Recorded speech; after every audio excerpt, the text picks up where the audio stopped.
Joe Rogan Podcast, check it out. The Joe Rogan Experience. Train by day, Joe Rogan Podcast by night, all day. Let's go, Jelly Roll. I'm back with my Bubba. My man, I haven't seen you since Madison Square Garden. That was crazy. What a great night What an experience, that was, dude. What an experience, man. Dude, it was so, I was thinking about it pulling up here is that I think y'all just got out of Vulcan and the club had just opened. And I came that night to see Ron White. And I went back that Monday to see Kill Tony. And I could feel the Kill Tony thing happening over COVID at Vulcan. So I had to go see it in person, you know? Yeah. And I could remember sitting in there. And you know how, like, you can feel an energy shift? Yeah. I felt an energy shift in life in that room that night. I was like, this is fixing to explode. Yeah. Like everything associated with this club, everything associated with Tony, everything associated with Joe is fixing to fucking rocket ship. And it felt like almost like I'm getting goosebumps, Joe. I'm not even bullshitting. I'm getting goosebumps I'm getting goosebumps. It's almost like, I swear, dude, it was like feeling the grunge movement in the 90s. Like when you first heard a little something, you were like, this is different. Yeah. And you were like, this could be something. And then it just turned out to be the explosion. It's like, I felt that happening. So to see Tony at fucking Madison Square Garden, and then to see how y'all showed up for Tony at Madison Square Garden, every fucking comedian on earth came to see that dude to fucking 2 nights. kiss him on his fucking cheek. You know what I'm saying? I had to be there. I had to be there. I was there in the beginning. I was there when there was like 18 comedians in the crowd. Is that not crazy? It was crazy. They were doing it in the belly room of the Comedy Store. It was just like an afterthought. They couldn't do any of the other rooms because they didn't have an audience. And they would, and Tony just had this weird idea that he just like a little pit bull, just stuck with it. 1 minute of comedy, and he like honed it over time and figured out, and then he became the best host in all of entertainment. There's no one better at hosting a comedy show than him. The way he does that show, the speed of his comebacks, the speed of his like the roast lines. Yeah, I tell Tony all the time, I say, Tony, I love you, and that panel is the coolest thing I've ever seen, but you are the show, brother. Oh, he's a monster. We would all tune in if you were sitting up there by yourself. Like you were just so sharp. I relate to it too, Joe. I compare art forms. It's just something I like to do. I know some people don't. But watching Tony, I feel a kinship to Tony and Andrew Schultz in a certain way because I feel like we all kind of met each other right before it happened for all of us. Right. Like I remember me and Schultz doing the opener up song at the 5-4. You know, he was doing 2 nights at Zany's, 2 shows. 1 show, you know, 1 show a night. You know what I mean? Yeah. And I was doing a 1,000-seat club in the South. You know what I mean? And Tony was still Kill Tony, and you know what I mean? Yeah, like, and And we're all fucking old. Like the fact that it happened for all of us in our late 30s. True. Is even cooler. Yeah. So it's this double kinship. Like when I was nominated for New Artist of the Year at almost 40, that's the first time that had ever happened in CMA history in country music. Yeah. But like this year, most of those kids are 27 and under. Here I was a 40-year-old fucking man up You're there. a beautiful example that there's no rules. Yes. There's no rules. It's all bullshit. Just be yourself. Just be yourself. Do your best. Find whatever it is inside you that you can express. That's it. There's no rules. There's no rules for age. Like Ron White used to worry about that all the time. I think I'm too old. I'm like, what are you? You're Ron motherfucking White. You're a legend. Period. But it's like that humility that he has, even though he's got great confidence in his ability. Like Ron is a very humble guy, as successful as he is. But that humility that he is also that constantly has him writing, constantly has him working. He's 40 years in the game. He never stops. And he's better now than he's ever been before. Now that he's sober, like he's a monster. A monster on stage. Imagine hitting. To me, Ron White is on Mount Rushmore of comedy. For me personally, I know it's subjective. Me too. Some people are going to, whatever. But for me, because I judge comedy as a fan of like, I look at skits like, I look at specials like, what song stood out to me the most in the whole special? Like your special was your album. How many songs do you have that I tell my friends about like it's my song? Right. You know what I mean? Yeah. And like to me, Ron White has done more of that than I have more Ron White bits memorized than any other comedian. Just by like default of how good he is at weaving these little quick 2-minute stories of just complete white trashery and drunkery, which is just my fucking specialty. It's like, I feel like he grew up on my street. You know what I'm saying? Right. So my mama likes Ron White. You know what I mean? He was the first guy out here, He was the first guy that came. He moved here before the pandemic. That's crazy. Because he was always with us at the store. And then one day I called him up. I'm like, where the fuck you been, man? He goes, I moved to Austin. fuck Back it. to Texas. He just loved it. He's like, there's no traffic, everyone's nice. And I started thinking about it then. He planted like the first seeds in like 2018. I was like, could I live in Austin? Fuck, I don't know, because my instinct has always been to move to the mountains. Like I want to live somewhere where there's no people. Like Did you have mountains in mind when you like romanticized it? Did you ever think of what mountains you would move to if you did it? I really liked the mountains above Boulder. I lived there for a little while in 2009. But when I think about Montana sometimes, I think about just someplace more peaceful, Wyoming, somewhere just a little more peaceful, cold as fuck in the winter, but just like more real. And that was my thought when I was living in L.A., but it was like a necessity to get the fuck out of there.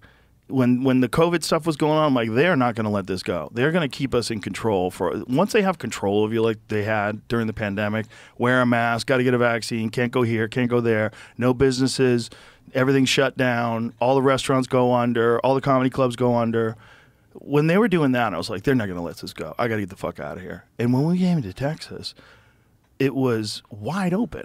Like, you know, some places made you wear a mask, but it was a joke. It was like, it was a goof. It was weird. It was like a completely different universe. We could go to, my kids were young, man. They were 10 and 12, and like, they wanted to go to restaurants. I'm like, we can go to a restaurant here and sit indoors. Like, everyone was terrified in LA, and they just weren't here. And the same result, like the same thing happened to everybody, but over here it was a way more peaceful experience. And Ron, when we were out here, we started doing shows at the Vulcan, and one night, the first time Ron had been on stage in like 8 months, he just grabbed me by my shoulders. He's like, whatever the fuck we have to do, we're going to keep doing this. He's like, you got to open up a club. And I'm like, all right, that's it. We're opening up a club. And the process began. God, dude. All because of Ron. Ron led me to think about moving here. Ron was already out here, so I knew that if I did move to Austin, at least Ron's here.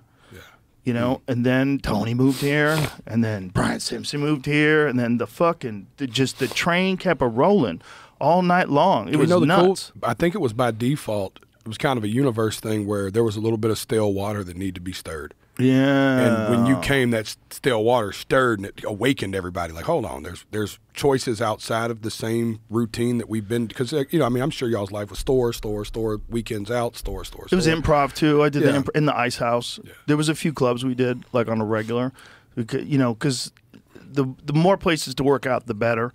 You know, and when there were so many of us too. You know, we'd have shows where it's like Bill Burr's on, me, Tom Segura, Bert Kreischer. They're crazy shows, because everybody was in L.A. It was a beautiful thing up until they shut everything down. It's that beautiful here now, though, Bubba. I know, that's what's crazy. That's what I'm saying. The water is complete. I mean, it is. This show is sponsored by BetterHelp.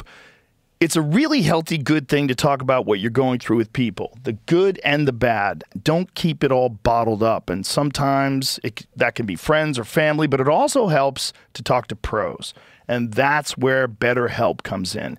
It's therapy that's totally online, which makes it so easy to get started. You just fill out a few quick questions and they match you with someone to talk to. And if you don't get the right match at first, you can switch therapists at any time for free. It's easy, it's flexible, it's wherever you are. Seriously, it's a great thing to try. Scan to get started or visit betterhelp.com/JRE today to get 10% off your first month. That's betterhelp.com/JRE. And you know, the best thing is, too, there's an added element that we bring new people in every weekend. So every weekend there's these big national headliners. So they come in on Tuesday, Wednesday, and we're fucking around all week. Yeah, we're just having a great time hanging out. That's how I describe your club. I was like, it's the gym for the greatest comedians in the world, Tuesday through Thursday, and then the other greatest comedians in the world come and rent it from Friday to Sunday. I was like, it's crazy, dude. It's like no matter what day. And then you have Kill Tony. That's the anchor. Kill Tony is the anchor of comedy in the known universe. Yeah, that's a grandiose statement. I know. But what Kill Tony shows you is like every comic wants a reaction. And some comics, unfortunately, if you're in specific areas, like very liberal areas, like Silver Lake has a problem with this, like those kind of places where everyone's like super woke and they want to let everyone else know that they're super woke. It's like a kind of thing you have to do. So you get ideologically captured and you make material that's bullshit. You get clapter. What Kill Tony makes you do is you have 1 fucking minute. You have 1 minute, and there's obviously no rules. By the time you get on stage, you've seen Cam go crazy. You've seen Hans Kim say some ridiculous shit. Maybe you've seen William Montgomery or Brian Holtz, but you've seen maniacs on stage killing. And so you got 1 minute, just crack. It's time to crack. So it sets a tone for comedy. The comedy is just entertaining. No matter how you put it out, no matter what it is, what your style is, what you like to talk about, whether you're Nate Bargatze or whether you're Shane Gillis. There's just a different way to do it. Everybody's got their own way to do it. But it's just go try to find your way. Don't try any tricks. Don't try to sneak in some fucking ideological bullshit just because you think people are going to agree with you and like you more and clap and cheat and you're going to say something profound. Shut up. You got 1 minute. So that sets a tone for all the people coming up. So real. It's so real. It's one of the most important things that's ever happened to comedy. Nobody's trying to impose their beliefs on you real quick. They're just trying to make. They got 60 seconds to get a fucking laugh. And the Kill Tony crowd will boo you if you don't. You've got about 30 seconds with them in an arena. In an arena, real dangerous grounds, dude. Bro, they were, especially New Yorkers. The first show in New York, dude. They were rough. They were rough. They go hard. You know when I knew the arena thing was going to be huge for Tony? I flew down here for the first one he did because we were drunk at the bar that night, and he was like, "I'm going to play an arena." I was like, "I'm going to come sing the national anthem." And it was a joke because I don't sing the national anthem. I have a rule: I don't sing the national anthem. But I told him I was going to do it, so I came down, and we're watching the first comedian this night at the HEB Center. Right, the first bucket pull comes up. And you could tell this bitch did not have any idea she was going to get called or anything to say. This is the first you talking about a gift from God for Tony, right? And she's not up there 18 seconds, Joe, before they realize that she's just, falafeling.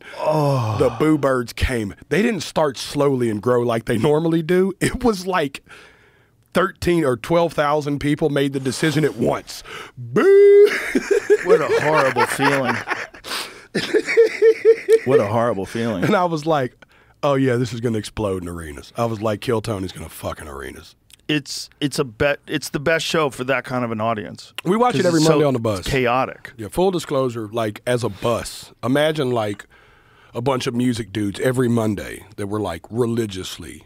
It's something we have together. You know what I mean? It's something that the whole band can agree on. The other thing about Kill Tony was in the beginning, Tony wasn't famous, no one was famous, and they were just going hard. And then as everyone got famous, they kept going hard. Whereas it's very hard to just jump in and do something that wild now. And there was nothing like it during COVID. There's nothing like it. You got this live show every week in front of a live audience, and everybody else is locked down where you have to wear your fucking mask where you're walking your dog. You know, like, what is going on? No, you're having to bring it. It was also just like this rejection of norm. You know, rejection of whatever is going, whatever people think the comedy industry is. Because people think the comedy industry is like some group of people with power that control all the and give people specials that don't deserve it. There's all this like weird thoughts about the comedy business. But when the comedy business is only comedians, it's a completely different experience. And that's what Kill Tony is. There's no business element behind it. There's no networks. No. There's no producers. There's no executive worrying about their fucking mortgage. You can't say that, Tony. Yeah. There's none of that. So it's just wild. No, it's complete chaos all the time. It's the greatest show on the internet. Period. That's the truth. That's how I feel fucking rules. And it's like I said. But you're talking about people that do more when they get there. And that me and you were talking off record, right? I mean, off the microphone. We were walking in here about you hang around 9 long enough, you'll be the 10th. Yeah. And God bless me that in the last few years, in light of my success, I've had really cool friends. Like Tony and I have become really good friends. You and I have become really good friends. And I've been able to watch, like a student of the game, guys like y'all, Bert, Tom, and go, man, these dudes are turning the heat up as it matters. Like the content's flowing, like it's only getting bigger. Last year, Joe, my most successful year of my career, I wrote more songs than I've ever wrote in a single year as a free man. That's amazing. Jail's a different concept because I wrote a song a day. You know what I mean? Mm-hmm. But I wrote I turned in 170 songs to my publisher last year. Holy shit. I just couldn't quit writing them. I was on the bus. I just could not. I could not at every corner. I was getting done with show. You know, I do 5 shows a week. It's just how we tour. I was getting straight on the bus and just grabbing a guitar and just pouring ideas. I'm putting out 27 songs when this podcast is out. My album Beautifully Broken is out right now. I had 22 on the album, and I had 5 or 6 features that I was going to do for a deluxe next week. And my wife teased one of the songs that's kind of doing good, so I think I'm just going to drop them all today, technically anyway. So, dude, you're so at home on stage, it's crazy. You know, when you did New York at Madison Square Garden, I asked you, I'm like, how often do you just do this? Just get up there and sing. How often are you doing this? It's a crazy thing because it's like just you.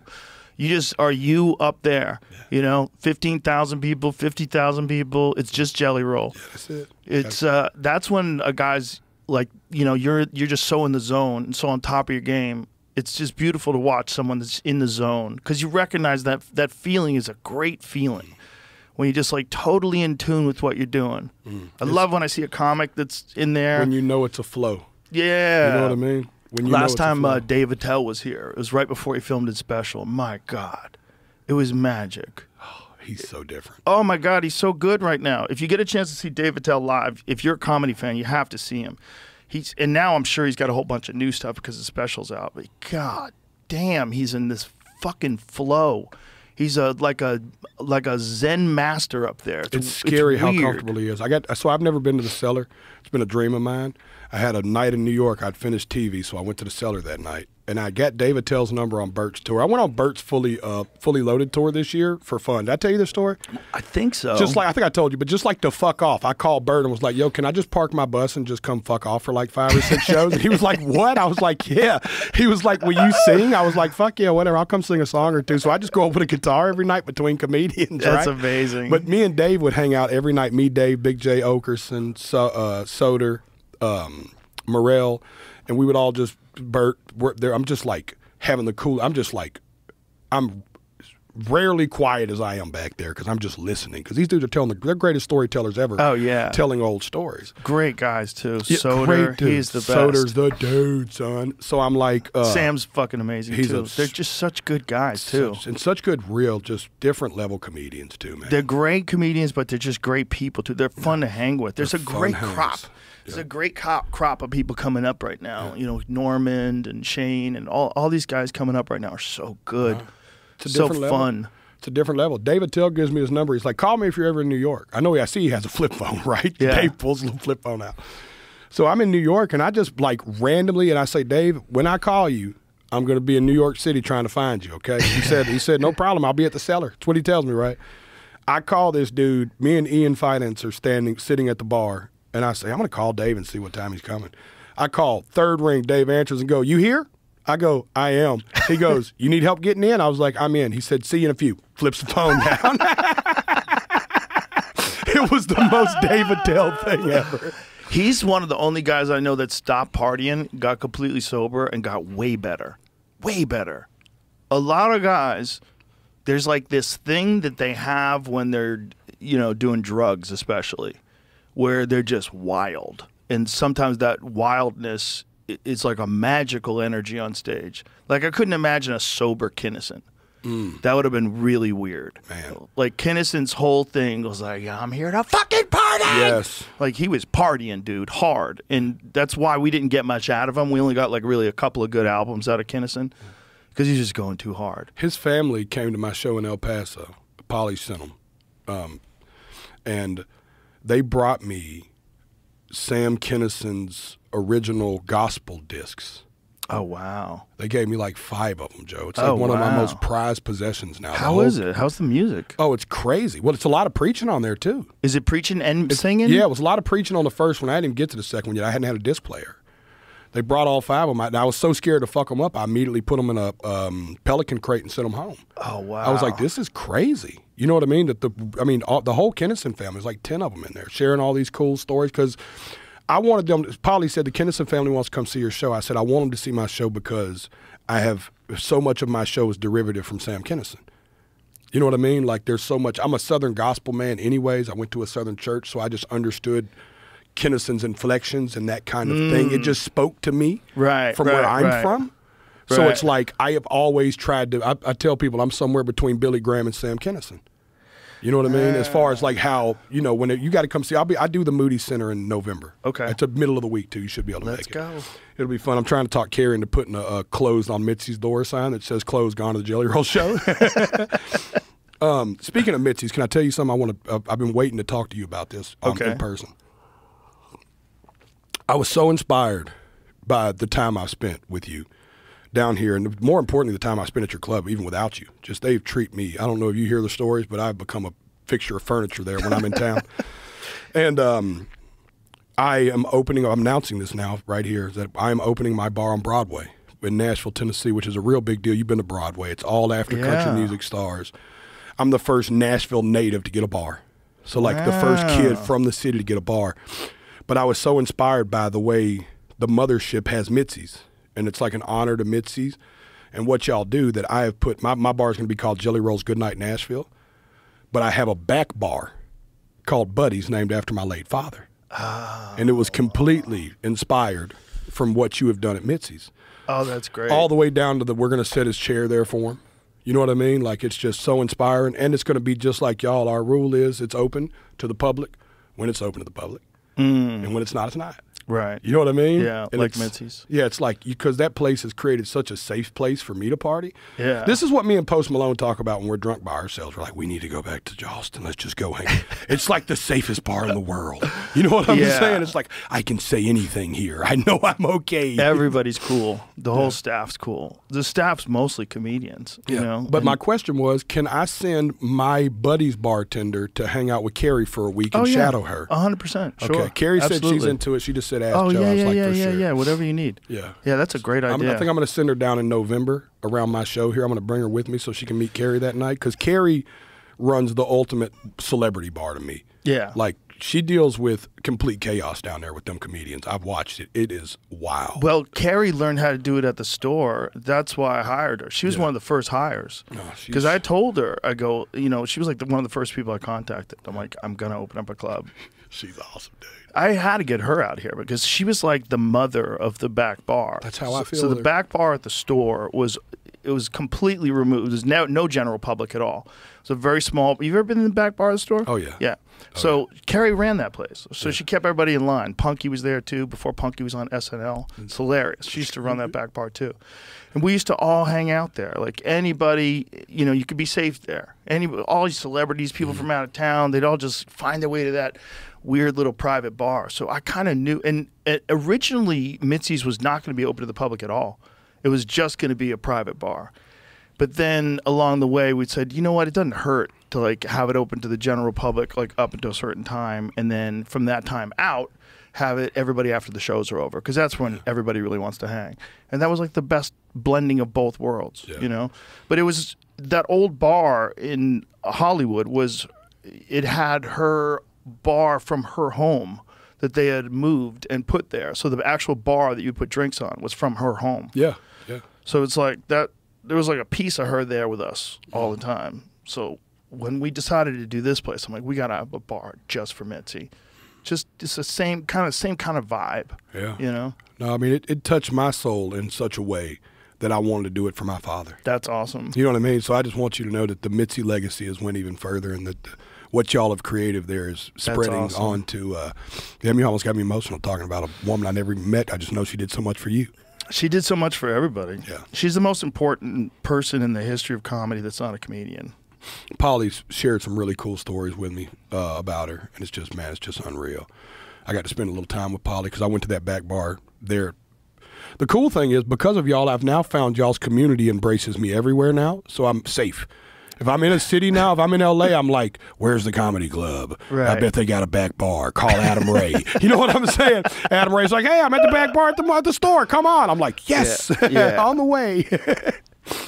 Yeah, it's a fun group of people, contrary to popular belief. Yeah. Popular belief is that comedians are all like miserable. No, dude, it's actually the funnest, the greatest storytellers ever. I could listen to guys like Bert talk all night. Yeah. I could listen to Joey Diaz talk all night. I've known Joey for 30 years. He still tells me new stories. Yeah, it's crazy. No, dude, it's crazy, man. Because Joey, how do you still have stories? It's crazy, dude. Because Joey could go to the store today and have a story. Oh yeah. You know what I mean? It'd just be fucking one of the best stories ever. I think we're all in the storytelling business, right? That's what I do too. Sure.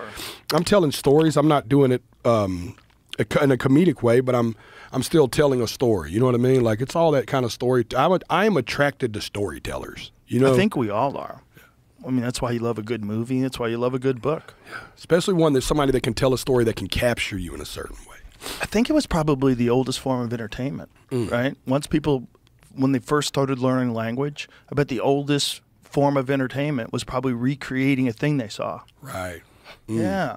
Had to be, right? Yeah, for sure. But think about the old, let's sit around the campfire, read Sure. stories. I mean, Sure. I'm sure they were telling tales. Tall tales is what they used to call them. Think about how long we've been hearing these kind of stories of people just telling stories. Also, back then, that was the only time in your day that you got to relax.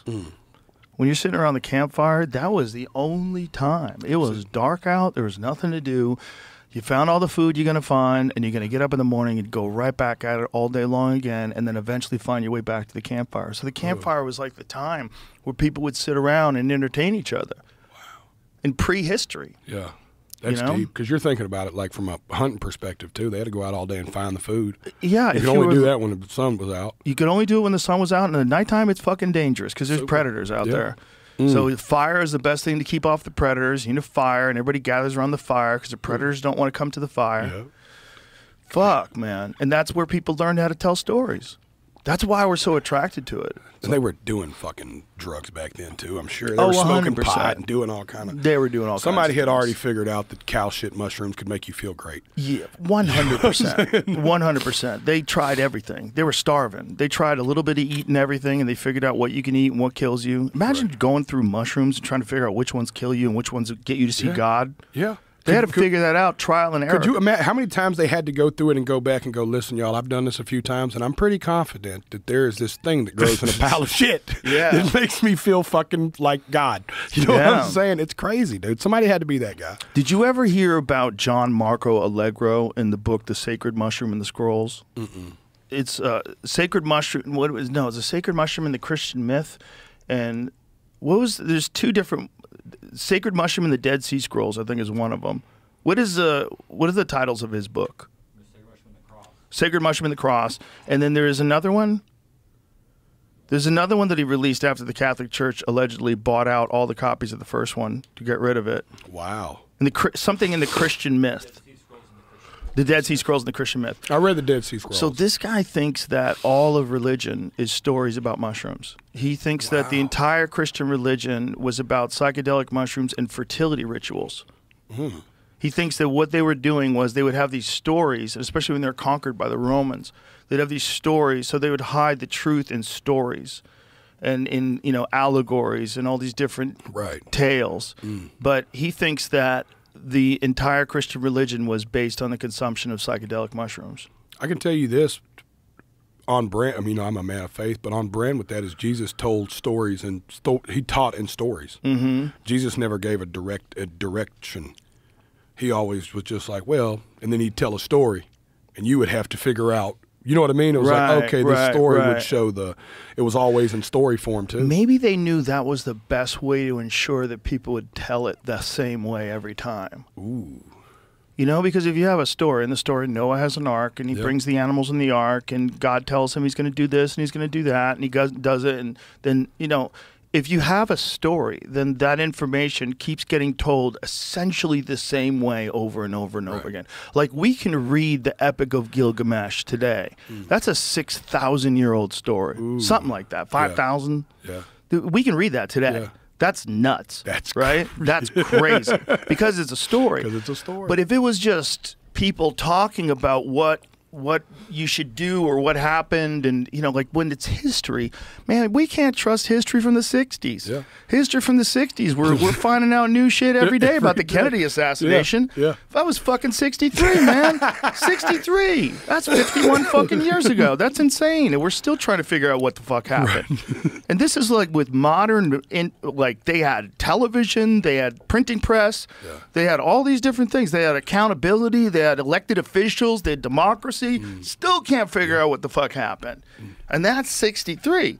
So imagine trying to figure out what the fuck happened 5,000 years ago. It's like, who knows who's telling the truth? Who knows? You've got to like sort through the rubble and figure out what the facts show. Yeah. But if you have a story, even if it's like there's something hidden in that story. Right. And he thinks that that's what the apple was in the Garden of Eden.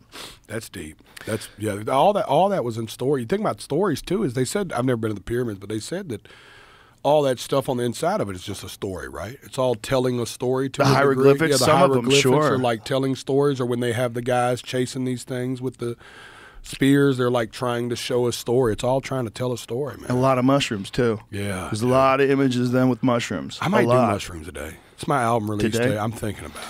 I don't know if I want to do mushrooms. God, they should be legal. I know, right? God, they should be legal. They should be legal and regulated, and people should figure out what the fuck they do. Yeah. Should do a lot of research. Figure out what this is. This might be the thing that gets us out of there. Just a micro-dosing nation that connects together. I know every time I've went deep, it was life-changing for me.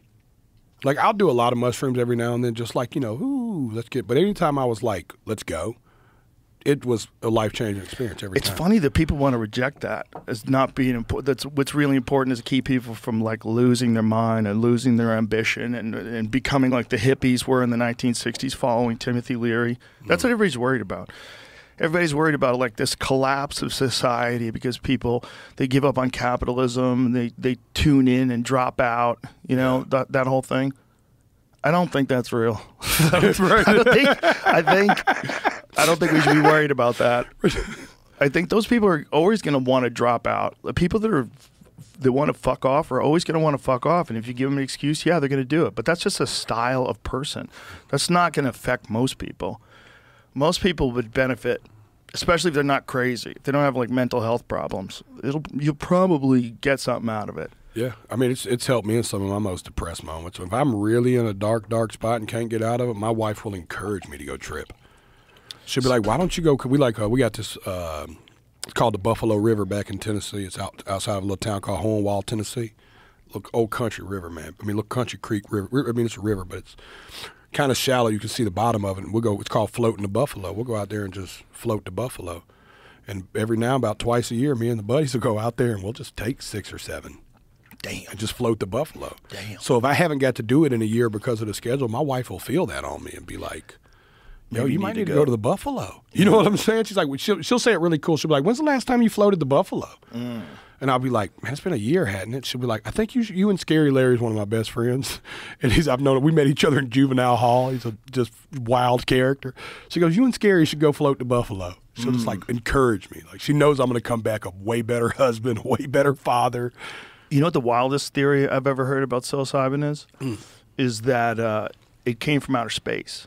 That it's an organism from another planet. And the reason for this is that they know that spores can survive in the vacuum of space. And there's a thing called panspermia. What panspermia is the idea that like an asteroid slams into a planet, and it takes amino acids and biological organisms that can survive in space and a bunch of different elements from that planet, and then introduces those new elements to another planet by way of an asteroid. And that's a real thing that we know for sure happens, right? And they know that that's how we get iridium. There's a lot of iridium on Earth, like in places where there's been an impact, because it's really rare on Earth but really common in space. So we know that some shit gets to us. And apparently, I'm too stupid to understand this, but the way botanists describe it, and see if you can find any information on this, there's something very unusual about the compound psilocybin and psilocybin mushrooms, psilocybin cubensis mushrooms. They're very weird, and they're not really connected to a lot of the other fungus that's here in some strange way. Like, the way they work is like also very tied into human neurochemistry. Like, it's really close to like dimethyltryptamine, which is a part of human neurochemistry. And so the craziest theory is that it's come from space. Living spores have been found and collected in every level of Earth's atmosphere. Mushroom spores are electron dense and can survive in the vacuum of space. Additionally, their outer layer is actually metallic and of a purple hue, which naturally allows the spore to deflect ultraviolet light. And as if all this wasn't unique enough, the outer shell of the spore is the hardest organic compound to exist in nature. So this is one of the weirder theories. So was this Terence McKenna's theory? Are mushrooms from outer space? Is the bad? It brings him up. I don't know if it's officially his theory, but The late ethnobotanist Terence McKenna suggests that mushrooms are responsible for human intelligence. Yeah, he had a theory. It's called the stoned ape theory. Yeah, I heard about that on His your pod. theory hypothesized that mushroom spores possess all the necessary requirements to travel on space currents. Furthermore, they could have settled in the brain matter of primitive hominoids and, following the lines of modern-day hallucinogenic mushrooms, directly contributed to our modern-day intelligence and self-awareness. Yeah. It's fucking wild. Yeah, his theory is that's why, I mean, if you can see it there, click on that back again, you can see where it was talking about his theory. So his theory is very, very bizarre. So he went on to theorize that mushrooms are the reason there's human life on Earth. Yeah. He said, while it may seem like material from space, from a science fiction novel rather, there is no avoiding the fact that mushrooms possess many traits that are unique to their kingdom alone. Fungi build cell walls of, I don't know how to say that word, chitin, the same material that makes up the hard outer shell of insects and other arthropods. I'm so country I said shitting. Chitin, could be chitin, like chitlins. Yeah. These cell walls contain similar chemicals found in butterfly and beetle wings, as well as the plumage of some colorful birds, such as peacocks. Living spores have been... Okay, so we've read that, but what is it? There was something about his theory, where he's explaining his theory of how it would have worked. That's it? Well, essentially his theory was that they experimented with mushrooms and it made them better hunters and it made them more creative and it made them figure out language. Ooh. And he thinks it's responsible for, there's like this weird mystery of the human brain size. It doubled over a period of 2 million years and there's no real solid explanation. It's a very strange thing. And apparently the biggest mystery in all the fossil record when it comes to animals and evolution. Like really? how did the human brain double over 2 million years? Oh, dude, it had to have been psilocybin. Probably had a part of it. Or aliens. Right. Maybe aliens. Yeah. Maybe both. Maybe they are aliens. You know, maybe they are aliens. Maybe we're just looking the wrong way. Maybe we're fucking aliens, right? I think we probably are. It doesn't seem like we belong here. You know what I tell somebody all the time? My new theory is, because my life turned out in such a way I never dreamed, that this is a simulation and that there is an overweight, nerdy alien that plays me. And that during my I think about this all the time when I'm high. And that my sleeping hours are like when he's doing his normal stuff and my waking hours are his 2 hours a day. And I just imagine this like kid that's looking back like, Mom, you won't believe what I've done with that fat dude the last 9 months. It's fucking crazy. He's one of the most famous artists in the world. And she's like, you got to get off. He's like, but he's going to the Grammys. Yeah, it's like a super hyped version of Red Dead Redemption. But my dude's telling people like, y'all remember that dude we thought wasn't going to do it? He did it. It's fucking figured it out. If it's a simulation, it's a really good one. We're in a good timeline, brother. Oh, it couldn't be. We're in a really good episode. Oh, we got a fucking good group of writers. It couldn't have got any cooler, man. It's like if you're on a show and you got writers like this, like, fuck, these writers are amazing. This fucking show is always entertaining. Every day there's some new drama. Yeah. Oh, especially right now. We're in the middle of the drama scene. Oh my goodness, there's so much. There's so much. You could get overwhelmed just looking at the fucking news every day. It's a great time for me to be in the middle of a tour.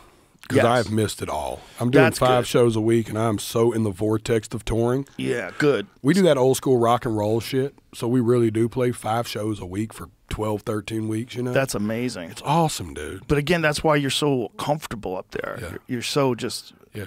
It reeks of a man that's done 1,000 shows. Yeah. You know what I mean? Yep, It's like when you see a comedian up there really comfortable. It's like when I watched the Tell at the Comedy Cellar, when he leaned back on the wall, Yeah. I was like, oh, he's finna kill. When he just walked straight up and leaned back. And then he calls Ian up, and Ian's just throwing, just shit at him. And he's just lighting Ian Yeah. on fire. It was so good, man. Yeah, that's a good hammer and nail, the two of those guys together, too. He did that at the club here, Yeah, too. dude, I feel like it's it reminds me of like the early phases of like a bumping mics thing, like a new version of that. Right. Because when him and Jeff Ross are together, it's like when David Lucas and Tony are firing on each other. I feel the exact same way when Jeff Ross and David Tell are near each other. Yeah. I get that same excited feeling of like, ooh, some shit's finna pop off. You know what I'm saying? Like, Yeah, when David and Tony go after each other, there's like hours on the internet of just David and Tony shitting on each other. There's 100,000 ways David can call Tony gay. yeah, and he's called David 100,000 ways to be fat. It's just, It's also the way they laugh at each other doing it. Like, if this is a simulation, man, we picked a really good one. Yeah, it's getting cooler and cooler. Elon believes it's a simulation. He's a lot smarter than me. Yeah. He thinks the odds that it's not a simulation are in the billions. Really? Yeah, in the billions, he said. Wow. I'm telling you, dude, there's a little dude that nobody believes it. He's going to school every day like, my Minecraft dude is killing it. Do you get that imposter syndrome thing ever? Oh, man, so much. I'm somewhere between feeling extremely uncomfortable where I'm at in my career right now or overly comfortable where I'm at in my career. So I'm either having to catch myself and go, whoa, big fella. Right. Come on now, dog. You were just in jail 10. You were people that knew you 6 years ago hate you still. You know what I'm saying? It's like, you know, and then I have situations where I'm like, I don't belong here. I'm having that moment right now. This is my first album, Joe, that is going to be in a fight for the #1 album in the world. Never dreamed. Now this is like, what the fuck am I doing here? You know what I mean? Like, do you think that's a different world? Do you think that's maybe something that you shouldn't even think about? Because, like, your music's amazing. You're amazing. Maybe all that, just let it just exist. No, that's what I've been, and that's how because it's so big now. It's almost like if you pay attention to it, you're gonna go blind. Oh, you know what I'm saying? Like, you're kind of that's staring real. at the sun. Yeah, you're kind of staring at the sun. Like, it used to be, you had a little campfire and you're warming your hands because it's cold outside. Right. But now you're kind of staring at the sun, and maybe just be Jelly Roll. That's what I. Yeah. But what's being Jelly Roll got me to the point that they're now saying I might have a #1 album. You probably, you know what will. I'm saying? And then you're in a place where will. you're like, holy fuck, and that's where the imposter syndrome comes in, because you're like, yo, I wasn't even. That's where friends are bored. Yeah, yeah. I didn't have a Billboard Hot 100 song right until 36 months ago. Yeah, you know what I mean? you exploded. Yeah. But you handle it beautifully. You really do. Because you feel like genuine gratitude. Yeah. Genuine gratitude comes off of you. Man, thank you. It's real. I am true. You feel it. I mean, you know me. I can't believe this is happening. It's still I know you can't, but it's the fucking wildest thing ever, dude. It is every corner. And we deserve it. I was just with our boy Brigham doing some blood work and getting some shit to make me feel better. I broke my heel, and we were talking about that of like living in the gratitude of it and realizing, even you saying that we're such a special simulation. Yeah. Like the time of this, I know I keep going back to the same point, but it's where my heart is right now, is watching me and a bunch of guys that were all at this kind of same thing at the same time 3 or 4 years ago, that you could feel the teapot bubbling, and all of us being like a little left of center. You know what I mean? Like, I wasn't supposed to be in country music the way that they've embraced me. Outside looking in, you'd have never guessed. Right. Outside looking in, you could have never said that Kill Tony would be the #1 live podcast on the internet. You know what I mean? Or that Schultz's podcast would be, or that me and Zach Bryan would have this similar, of course he would end up being way bigger than me, but this like similar kind of, we're writing songs our whole life that nobody really heard, and then all of a sudden they got it's probably the craziest synergies that could have ever happened in any scenario for me in any way. And it's inspired me to get healthy. It's like gave me purpose, and I've never felt more loved. I've never felt more warmed or welcomed. I spent so much time feeling the opposite of loved, you know? Even walking in here and playing with Carl, there was a time in my life where I would have walked in here and that dog would have let y'all know I was not a good person. You know what I'm saying? That you would have just looked and been like, why is Carl acting weird with this big guy? You know what I mean? Yeah, just what's up with kids? Were the same way, dude. Kids would look at me and squall. You know what I mean? And it's really inspired me to start focusing on my health too, dude. I'm down 100 pounds now, officially down 100 fucking pounds. That's amazing. Congratulations. That's really huge. Dude, that's a massive accomplishment. Thank you, brother. It's been all food. I'm working out, I'm walking, but what I've learned is as I'm losing the weight, it's inspiring me to just keep going. By nature, I want to go walk and do more stuff because I'm lighter. I feel better. So when the Sure. homie's like, you want to go play basketball? We're playing basketball 3 days a week now. Wow. You want to hear the coolest act of love, Joe? I'll try not to get emotional talking about this, but my whole band has watched me fight cocaine addiction. They watch me get off coke. They watch me get off lean. They've watched me figure my life out slowly. And they knew that the last mountain for me was food. So we started putting a real structure around. I hired a real nutritionist. He's out here with me now. I mean, like, I'm only eating his food. I'm just like super with it. We're getting anything that could, out of the green room. So I'm working out every day, walking around the arenas. And one day they have a basketball court because we're fucking playing this is insane, by the way, that I'm playing fucking NBA arenas. And like, I'm playing where the fucking I'm on an Orlando Magic court. Like, what the fuck? I'm like a fucking fat Shaq. But so the first day it's just like me and like 3 or 4 dudes. The crew heard, dude, the next day 30. The whole crew showed up for me. And they don't, these dudes they're just there because they know it's helping me kind of. So now 3 days a week we're renting basketball courts and having full-blown fucking tournaments. Wow. And it's been so good for me because it's like reconnecting to my childhood in this really weird way of like, I grew up in a community where there were basketball courts and we would all go play. You know what I mean? It's like, it's been really like, it's been the best experience ever. And I'm getting to do it in like, back to that weird shit. Not only are you experiencing this with your friends and people you love, and then you're doing it at the San Antonio Spurs court. And the San Antonio Spurs coach is out there giving you pointers and fucking being the referee. That's amazing. And you're the Sacramento Kings coach is fucking shooting with you. You know what I mean? Yeah, Elon's right. This is not. This ain't real life. No. It can't be. It's unreal, dude. Leaving Nationwide Arena. But I was also telling Brigham, talking about the humility, too, is that I'm still nervous walking in here, and we're friends. And what you tell us all the time is what you told Brigham. You know what he's going to tell you? We're just 2 friends talking. I was like, I know, with 20 million motherfuckers listening, dog. I'm not falling for that. We're just 2 buddies talking shit.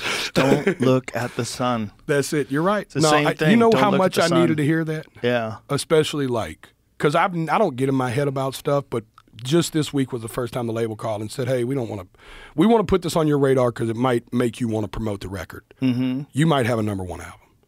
And I was like, whoa, dude, this shit wasn't even in my mind. When I had a #5 album last year, you couldn't have told me I didn't have a #1 album. You know what I'm saying? Right, I was like, fuck you. Crazy. You know what I'm saying? What's in that? What's in Water. this one? This is coffee. That's water. Okay. Yeah, it's a wild experience, man. And if it's not real, boy, we picked a really good simulation.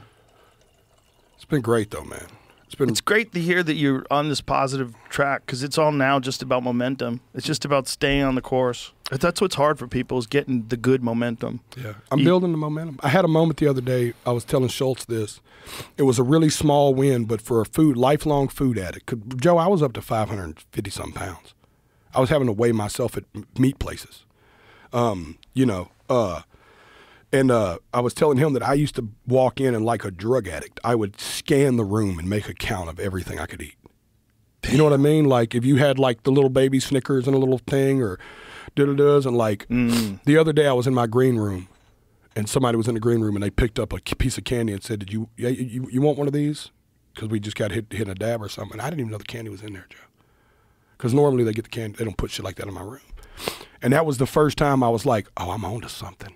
Like, I'm fucking winning right now. Right. Like, I didn't even notice. I could have been eating them for 5 hours. Right. I didn't know. You know what I mean? I would have ate them all.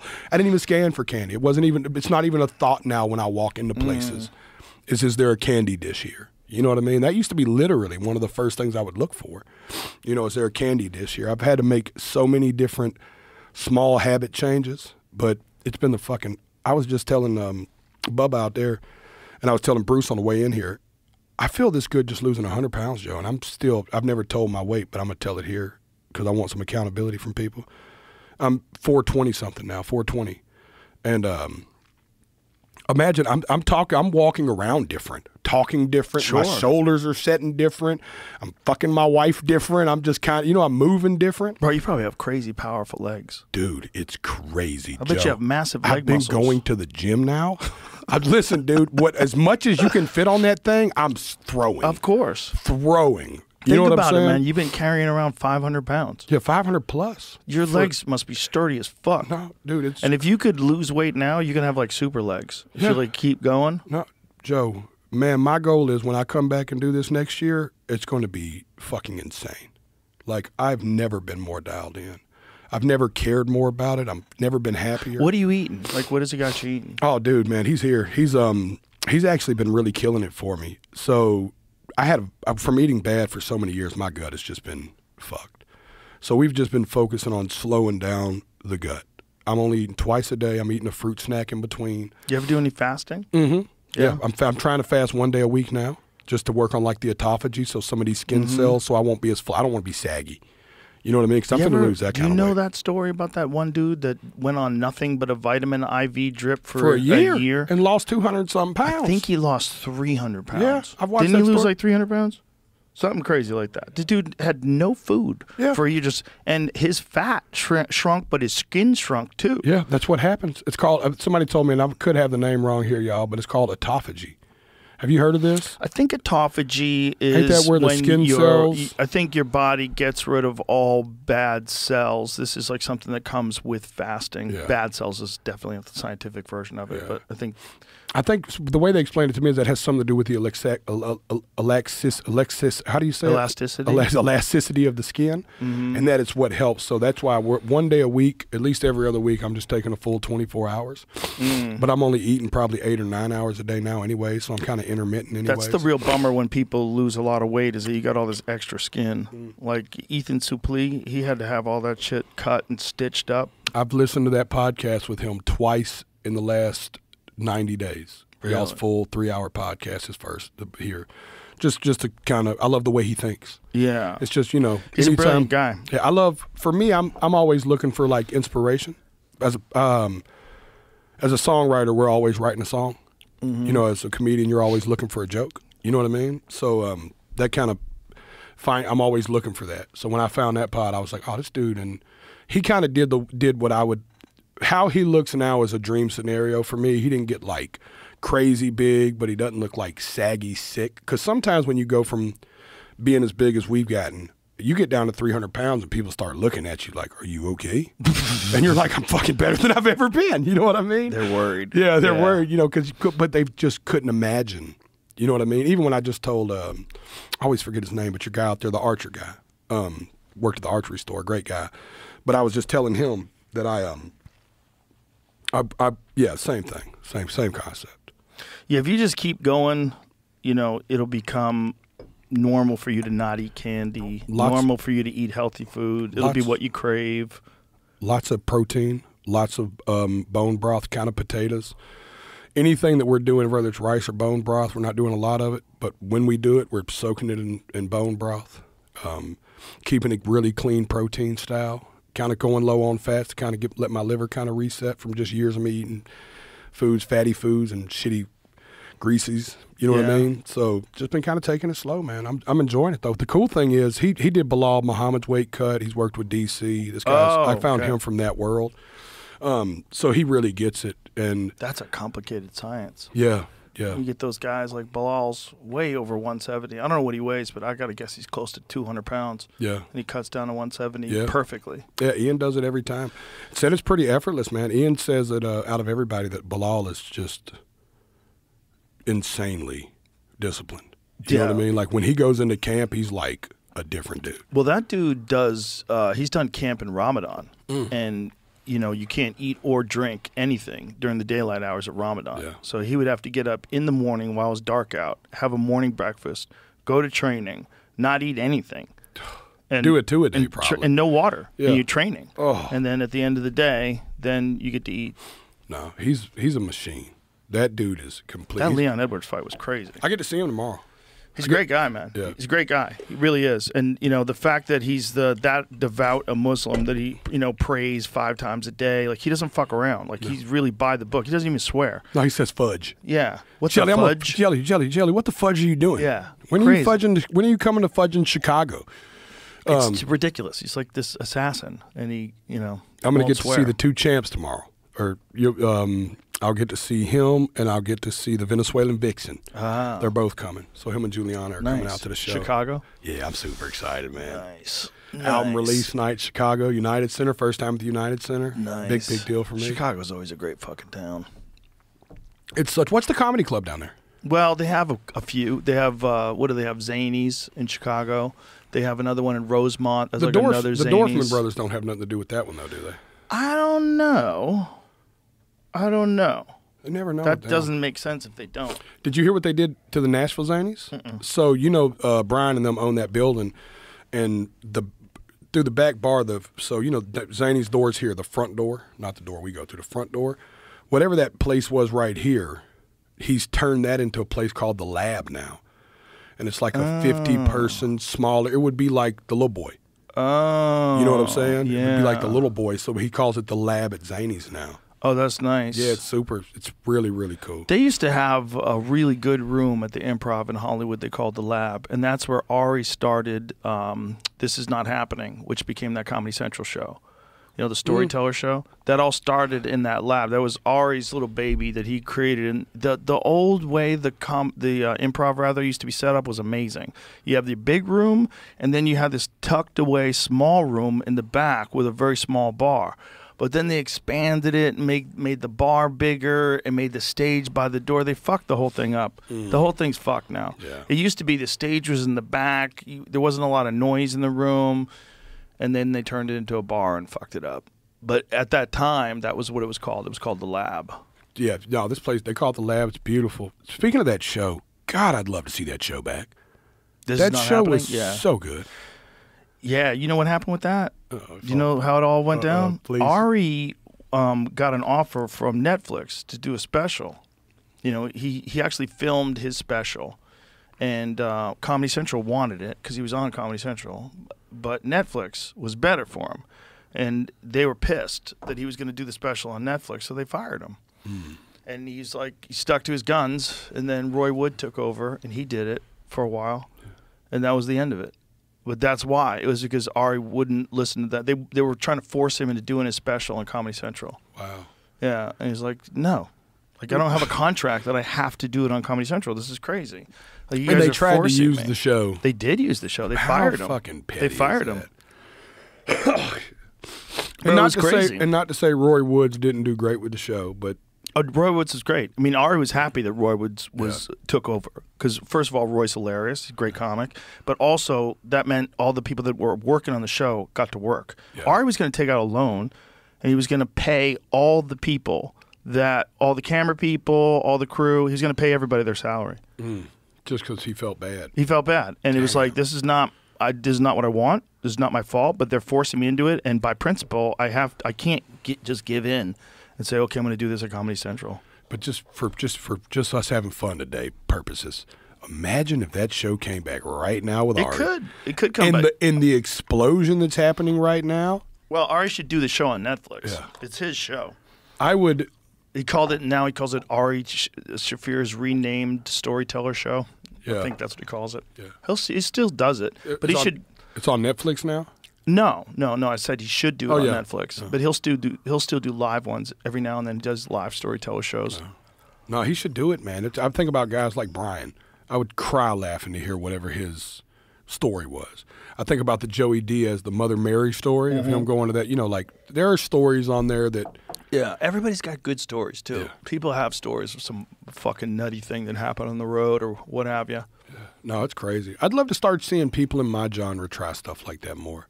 If they ever did it, just try to I'd love to hear, Jason Aldean tell a story. You know what I mean? If he got with somebody backstage, like one of the homies, you know what I'm saying? Like if Rosebud was back there with him and was like, all right, tell me your best story and I'll punch it up. You know what I mean? I think Jason Aldean would at least kill a 6-minute story. You know what I'm saying? Everybody's got at least one good story. One that you could concoct. Yeah, one put it that you could together the figure right out. way. Yeah. Yeah, I think that's probably the oldest form of human entertainment. Yeah. It's funny how I love when anything you talk about has a theme, and this one has been storytelling, and that's it's all I ever wanted to do. Before I was writing songs, because I knew that music could be written that way, I would just write these kind of stories for my mother. You know what I mean? I would just try to, you know the story. We've talked about it a lot, but it was a way to connect with her even before music. And then when I found out music was her shit, I was like, oh, this is the double connection. Like, oh, I'm doubling down on this. And I still to this day think I'm writing for my mama. Wow. Like to this day, I'm still like, when I'm really finishing a song, I'm thinking to myself, I wonder what my mama would think about this, in this really weird way. Like first thought, like I wonder if mama like this, or does this represent? And then the second thought is, all right, why does this song exist? That's always my second following thought. Is first of all, it's like, will my mama dig it? And then the second is, you know what I mean? It's like, and the second is like, why does this exist though? You know what I mean? What could it do? What purpose could it actually serve? Right. And if it's it could be anything as much as it's just, it just makes me happy, or it could make people happy, or it could make people move, is enough of a reason. Out of these 100 plus songs that you've written recently, how many of them you think you'll ever record? I recorded probably 30 something of them. Wow. I'm going to put out probably 28. And I think 4 or 5 will probably end up circulating next year through other artists that'll just cut some of the songs. Because sometimes I'll write a song, Joe, but I'm just not the vessel. Right. And I know it when I'm writing it. You know what I mean? Right. Do you hear it in a different voice? Like sometimes, but sometimes you just know that it's like, I couldn't sing this with a certain amount of conviction. Like for me personally, it's not that I couldn't, it's, I don't know if this is a good comparison, but it'd be like, I could write a song about hating my wife, but I could never sing it because I don't really hate my wife. right. I could never sing it with conviction. Now, as a songwriter, do I have the skill set to write a song about hating my wife? For sure. But would I ever sing one and represent myself that way? And it's just not, I couldn't sing it with conviction. But there might be a guy in Nashville who just got his heart broke. Well, Coulter Wall's Kate McCannon.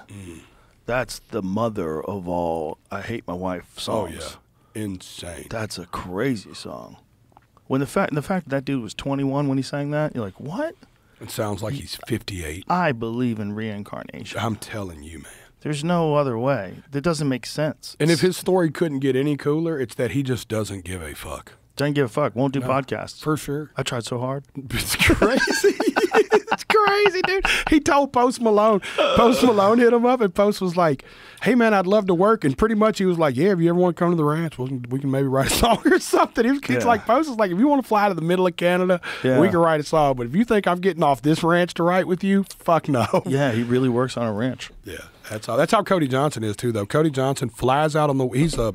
I joke with him all the time. I'm like, you're a cowboy that plays a country music singer on the weekends. You like, because he plays music for real, but he literally goes home and ranches Monday through Thursday. You'll FaceTime this dude, and he'll be out just in his ranch somewhere tagging cattle. That's amazing. You know what I mean? And then Friday night he'll fly and go sell out.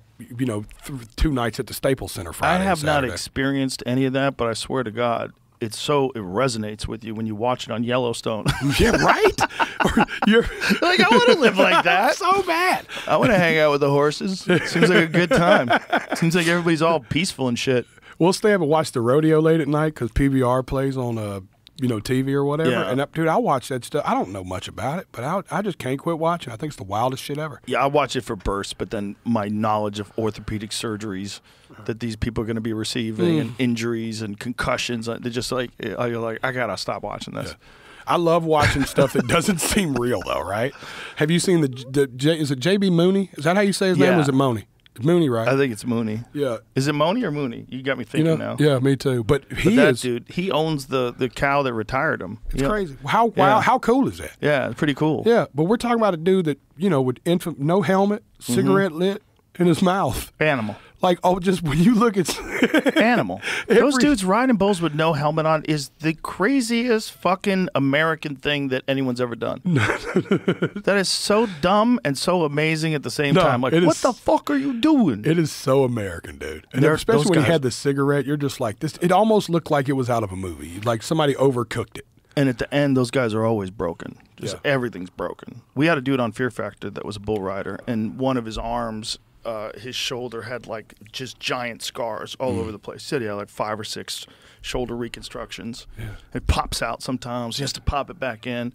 That is sick. It's crazy. All from riding a giant 2,000-pound animal that doesn't want you riding with horns. Yeah. Jeez. And when it gets you off of it and wants to hurt you wants afterwards. To stomp you. Yeah, it's pissed off. Yeah, man. Fuck all that noise. Yeah. I can't quit watching them, though. I don't know why. I'm just so attracted. I've always been attracted. I loved songs about rodeos, though, is what did it. We talked about this before, too. Yeah. There was 90s music, had all these, like, old school, really cool rodeo records. Mm-hmm. And I feel like somewhere, it's kind of like everything goes in themes, and then country music went through, like, the hunting and fishing era.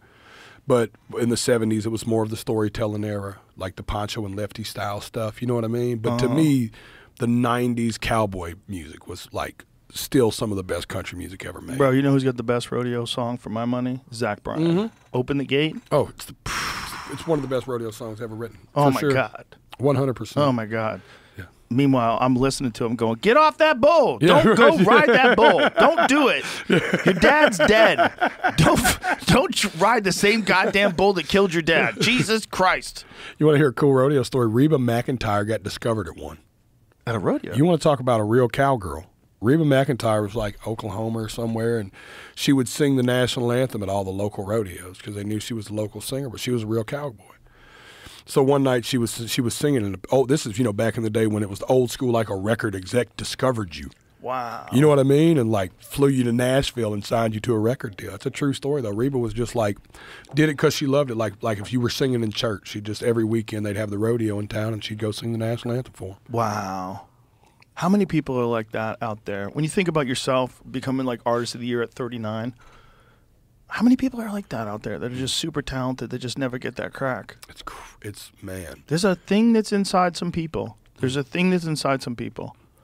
And it's different in everybody. Like you're different is different than Coulter Wall's different. It's different than Reba's different than Johnny Cash is different.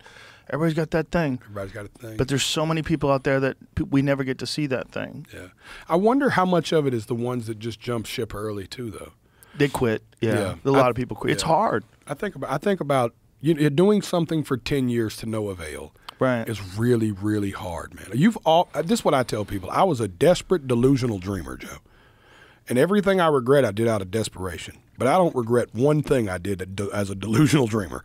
You know what I mean? Because there was moments. I did this. I went to the Juvenile yesterday in Columbus, Ohio. I went to go play cards with the kids in their units before my show. I try to do stuff like that all the time. And we were all talking about, time, energy, stuff into this and songs. And I talked about writing 170 songs last year. And I was like, do y'all know that there was so many moments in my life where in hindsight, I'm glad nobody sat me down really, that I had to have looked fucking crazy.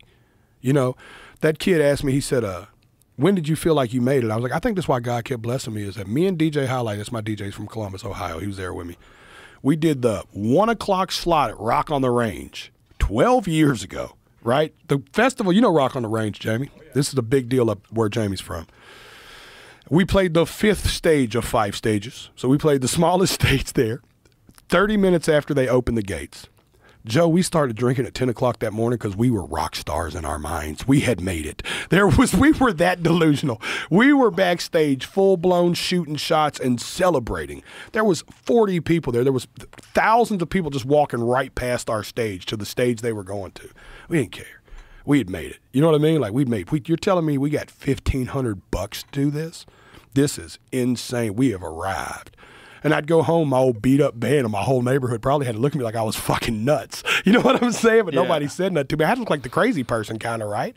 At this point, I'm in my early 30s, mid 30s even, and they're like, all right, big guy. But you're at Rock on the Range. Yeah. You actually are performing there. That's how I felt. I think you're correct. Yeah. I think you should be celebrating. Yeah. You're supposed to be. Yeah. And when I told that kid that, it was cool to see his face kind of light up. He was like, man, that's perspective. You know what I mean? I was like, dude, I would celebrate whenever I would get a clap in here when I was in Juvenile, when we would have Freestyle Fridays in Juvenile. And if I spit one line that got a ooh, man, I went to my cell, did push-ups, and started looking in the mirror different. You know what I'm saying? I was like, it's fucking fixing to happen. You know what I'm saying? It's right. Just, that kind of delusional, just celebrate every moment I had, I made a moment. What is this? This is the day. Look at you up there. Mm-hmm. Yeah, this is us. This is a true story. Definitely. Rock on the Range. This is Rock on the Range, dude. This is 2017, probably. Wow. Yeah. Yeah, this was our second time. I think we'd made it to the second stage by then. Yeah, this is 16. Yep, this is the second time. It's weird doing shows when it's bright out. Yeah, it's I'm just getting used to doing shows when it's dark. I know. Shows when it's bright out are kind of crazy. Dude, it is unforgiving. Yeah. Especially when you're working, you're trying to build something, and you're looking out. There's a lot of people that are coming to give you a chance. Yeah. But they don't know anything about you. Well, the thing is, if you could figure it out, right? 'Cause people figure out everything. They figure out how to write books. They figure out how to play baseball. People figure it out, but not everybody figures it out. Mm. That's why it's so exciting when you do. That's why it's so exciting when you make it, because you know it's not just that a bunch of lucky things had to happen to you, because they all do with all of us. There's a lot of good circumstances to happen your way just to keep you alive, right? Yeah. You have to get lucky. But then you also have to have that thing. Like, what is that thing inside you that you got to get out? And you can figure out a way to get the best version of it and display it for people, or you quit. Mm. A lot of people quit. Man, I tell you, there's a line in the song, Joe, that it's an old song. It's called Just Breathe. And she goes, the end of the song, she ends the song by going, 2 a.m. and I'm still awake writing this song. Because if I get it all out on paper, it's no longer inside of me, threatening the life it belongs to. I almost get emotional when I tell people that, because to me that is the greatest line ever written as to how I feel. Yeah. You know what I mean? Like, this idea that I have to get this out of me. It's like when I write, it's not like I have to. It's like a thing in me that's burning in me. It's like I have to get this out of me. Yeah. Whether I wake up out, I wrote Somebody Saved Me on a sheet of paper out of a dead sleep. Really? Notebook, side of the bed. Somebody. Just like I wrote notes here with you when you'd say something that would inspire me. One of these is a song title right here, right now. You said it earlier. What tell is you that? tell you off camera. Okay. In case we got to negotiate a publishing thing. But it's but Bert, I wrote a song on the album. It didn't make the album, but Bert one night said something. He was like, yeah, man, this is where dreams go to die. And he was talking about a bar he used to go to where everybody would talk about what they would do but never did. So he quit Right. talking about what he was going to do. But what he don't know is I just quietly grabbed my phone and wrote, dreams die here. You know what I'm saying? I went and wrote the song. It sucked. I'm going to send it to him, but I tried. You know what I'm saying? You never know. Maybe revisit it in a year or two. Yeah. But Yeah. I connect with that in a way that's, writing is it's an outlet for me. It always was. It was always a way to express and to tell stories around me. It's that, also a connection to some strange realm where ideas come from. Ideas that come to you, they just come to you out of nowhere. They just feel like gifts. They really do. Like when you're sitting in front of the computer and an idea just comes to you and you start writing it down, or when you wake up in the middle of the night to take a leak and you can't get this idea out of your head and you got to grab a notebook. Man, those things are gifts. They're gifts from the universe. You've had that happen too, where you find all the yourself at the time. kitchen table at 3 a.m. The worst one is I try to convince myself that I'll remember it. And I you'll don't go write back it to down. sleep and you'll blow Yeah, it. because I'm lazy. I'm like, Yes. you're going to remember. Don't worry about it. You'll definitely remember that. That's You why- don't remember it? Yeah, no. I remember like one of them ever. That's why- But I write them down now. I do too. I got a small legal pad beside my bed, like the little one, and I got one. This is a crazy place, but I have one on top of my commode. That's a good place So in for case I'm going in there to pee or something, and Right. on the way there, just it. because Yeah. sometimes too, I'll have to grab my phone and do melodies in the middle of the night because I have dreamed of melodies before. Like you hear it. Stone cold melodies in my dreams. Like the Somebody Save Me melody was in my dream. The first words. The problem was me and D-Ray joke about it. It took us 2 hours to write the song that would have took us 20 minutes to write because I was convinced Somebody Save Me was supposed to be the chorus. Oh, interesting. I know I'm weird when I talk about stuff like this, Joe, but this is how the universe works. I don't think I was wrong. Because when Eminem ended up taking that song, you know Eminem redid that song? Oh. Yeah, you got to hear it. It's crazy. Eminem redid the song, and he took the verse from Somebody Save Me, the first verse, and made it the chorus. Whoa. So his version of it is he's rapping, and then my first verse is the chorus. And then he raps again, and my first verse is the chorus again. Wow. So maybe I was kind of right. Wow. In the groom, I kept going back to like, you sure Did we you should tell start this him? way? Did you ever tell him that before you did Never that? even told him the story. It gets, Joe, I'm fucking flipping. It gets even deeper, dog. John Manili, my manager, calls me and goes, he says, Paul Rosenberg just called me. That's M's manager. He says, I think Eminem wants to do something to save me. I didn't ask John Manili right then, Joe. I said, man, I hope he takes the first verse and samples it. That's all I said. And John said, whatever, I don't know what he wants to do with it. We just send it over. Because, you know, Eminem's the greatest ever. You don't send them instructions or notes or ideas. Right, you know what I'm right. saying? You're just like, Right. yo. And we didn't talk about that until we met. And he was just as whipped out, too. Because the funny part about him was he was struggling with whether or not he was going to keep the original chorus and do Somebody Save Me at the end or do Somebody Save Me as the chorus and put the original chorus at the end. And he ended up doing Somebody Save Me in the original chorus at the end. So he fought the battle the opposite of the way I fought it. It's crazy, right? How art works that way. It is crazy. It's crazy where those things come from. The muse, you know, and you got to respect the muse, you know. And like I think when you're writing a lot, like you are, like that muse is like ready to go. Like you're tuned into whatever that is that gives you those ideas for songs. You're just like searching for it. You're in the mode of searching for it. Yeah. No, I'm always. It's like the never. Yeah, you're right. I'm in that space. I'm in my stride. I'm in my quest of. I'm looking for it at every angle right now. I'm like. I wrote a song. I wrote so many. Talking about storytelling again. Sorry, I keep going here. It's my fucking storytelling podcast. I probably have 4 songs on this podcast that I wrote. Just very old school storytelling, like the music I grew up loving, like how Willie Nelson would tell these stories of these characters, and it has been so. Talking about muses. I wasn't sure if I was going to tell this story, but I will. As a part of my journey of my mental health and with things I struggle with, I will pop into when I'm home NA or AA meetings. Even though I still drink and smoke pot, I don't claim to be a part of the program because I have so much respect for those who are sober, like can really live the clean, sober life by the program. But it's helped me so much not to go back to some of my demons. It's taught me about gratitude lists. It's just helped me a lot. And I go to, a few a year.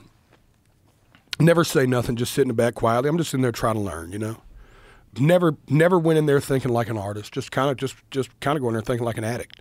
So I just want to be an addict in here. That's why I don't talk. And I watched a man having a breakdown in there. And this happens, you know what I mean? People are coming in here and it's, it's an AA meeting, right? And he's shaking. And at the end they go, does anybody want to get a 24-hour chip or a desire to change? And the guy said, I drank this morning, but I do have a desire. And he was already shaking where he hadn't drank in 5-6 hours. And the guy goes, old head walks over, most gangster shit I ever seen, puts his arm around him and says, it's all right, baby. None of us came in here on a winning streak. Dude, I was like, I had no intention of going to this meeting. The only reason I even went, believe it or not, wasn't because I was having a craving even. I had an hour to kill on the way to a writing session. And I was like, well, fuck it. I could either spend this hour scrolling on fucking TikTok and thinking about how fucking Ukraine's going to kill us, or, you know what I mean? Yeah. And I went into the meeting and I left and I walked in the writer's room and they was like, it's fun when we write together because everybody's got an idea. I said, boys, I don't know if this is the idea, but I want to tell you what just happened to me.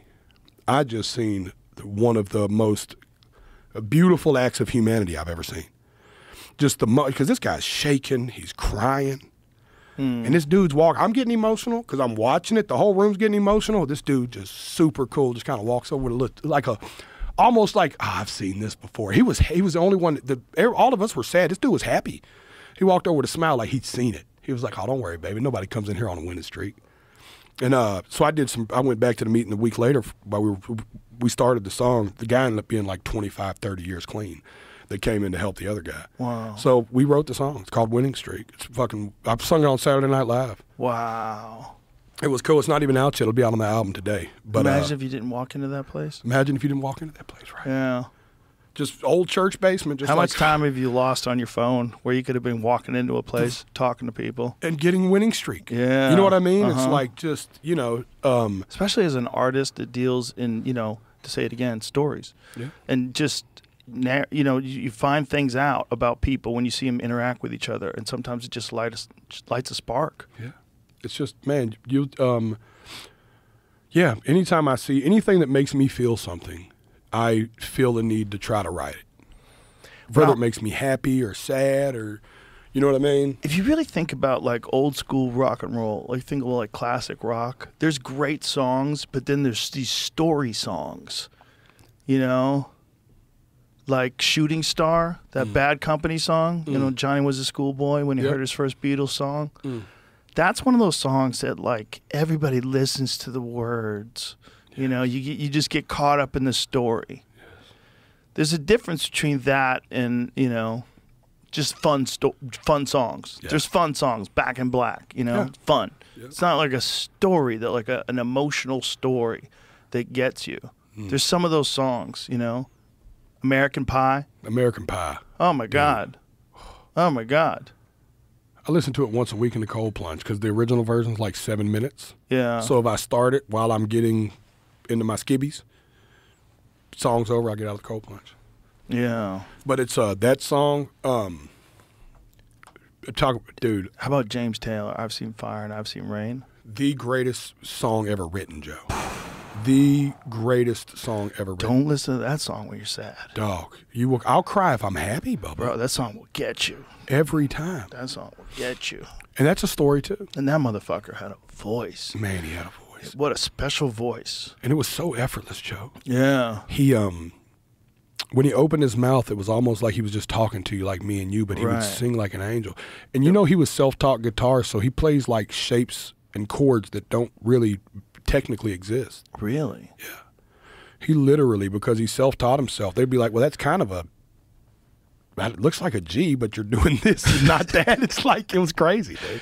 He's authentic. My father, who I named Buddies after in my bar, was we were driving down to Gulf Shores, Alabama one time. And I was a kid, and we started listening to Fire and Rain. And my family would tell these stories about music. I don't know what it was, but before they would play a song, it was like they would take, and I'm like this to this day, I would take great pride in being like, oh, I'm fixing to show you something. So I'd give you the setup, you know? So my dad goes, I'm not going to set this song up. I'm going to tell you about it afterwards. We're going to listen to it again. There it goes. Give me it from the beginning, Jamie. This motherfucker. So, look at him, all his long hair. That was before he went bald. When Yeah, he went bald, he said, fuck it. Yeah, that was Hey Mr. Jukebox, James. Susan. Oh, Bro, that guy could not have a fly swatter big enough to swat those panties that were flying at him. what? He could not. Just whack. At every corner, dude. Oh, my God. And listen. Voice like an angel. All sensitive. And hot take, he was married to a woman that is arguably a better songwriter than him. Carly Simon. Carly Simon was so beautiful. God, when she was young, she was like one of the most beautiful women that's ever lived. I love that none of that mattered to him, though. Watch this.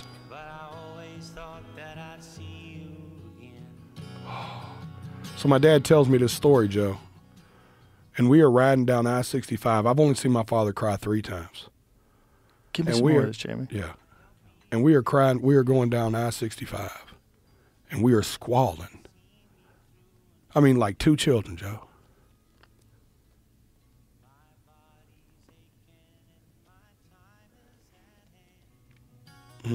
Just authentic. You know what I mean? There's no bullshit in this song. The third verse when he goes, yeah, you got to let this rip then. It's a core memory I'll have forever, though. I've seen sunny days that I thought would never end. I've seen lonely times when I could not find a friend.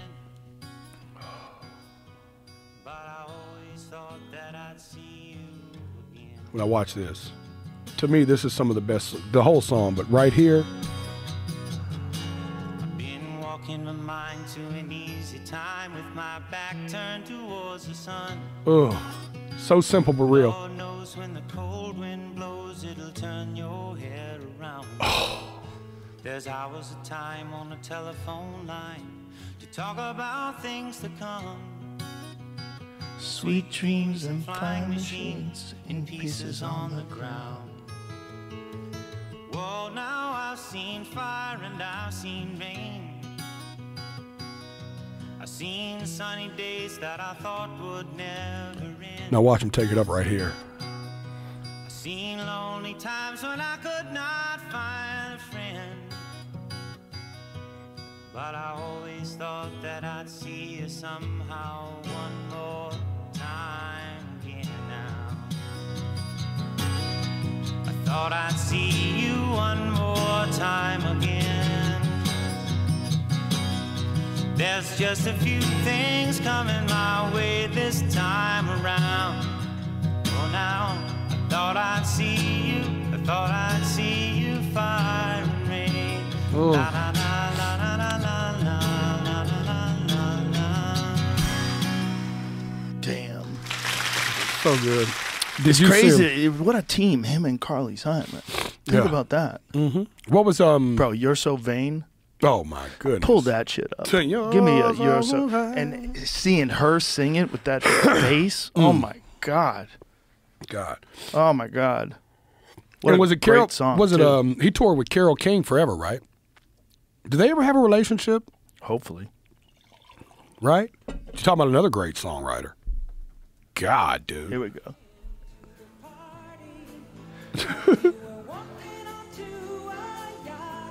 While she's playing the piano, son. With her hair blowing. So 80s. In the wind. Yes.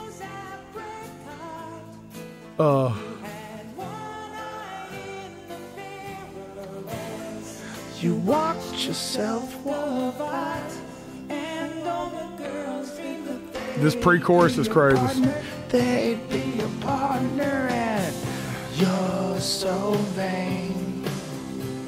I bet they think this song is about you. You're so vain.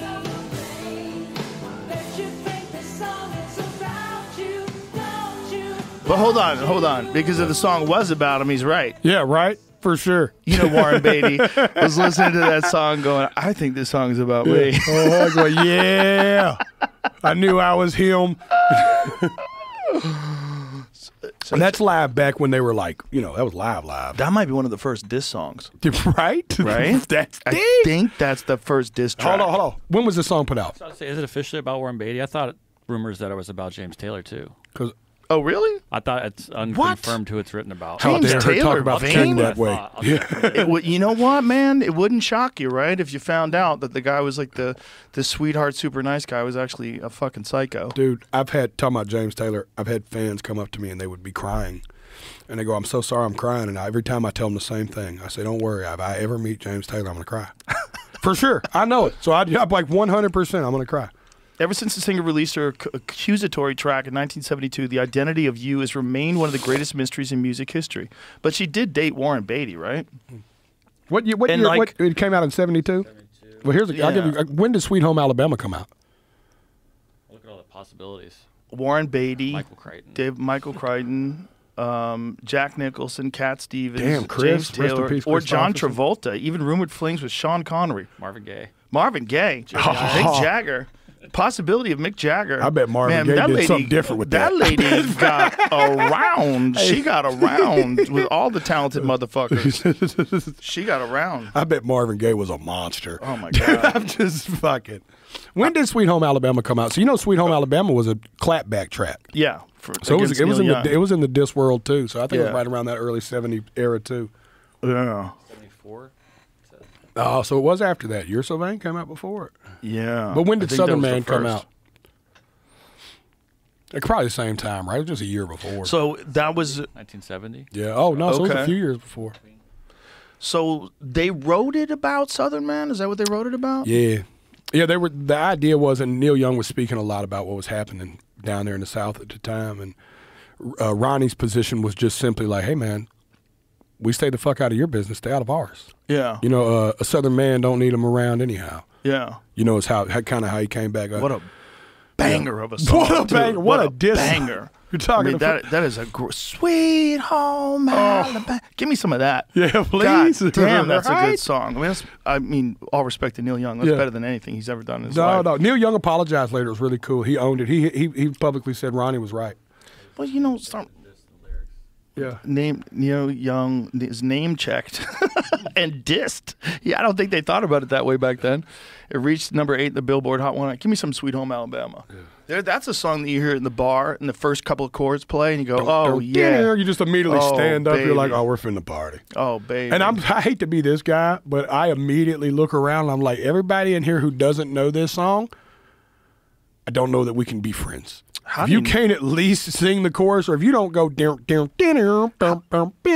this might be one of the most recognizable songs ever.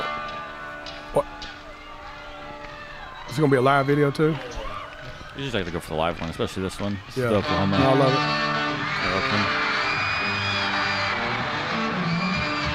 it. Once again, Look at these bad motherfuckers.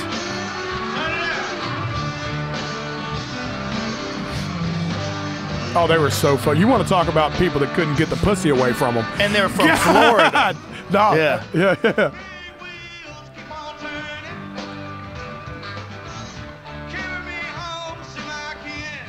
That's Wild 77, so motherfuckers. that's Ronnie. Oh, no, that's Johnny.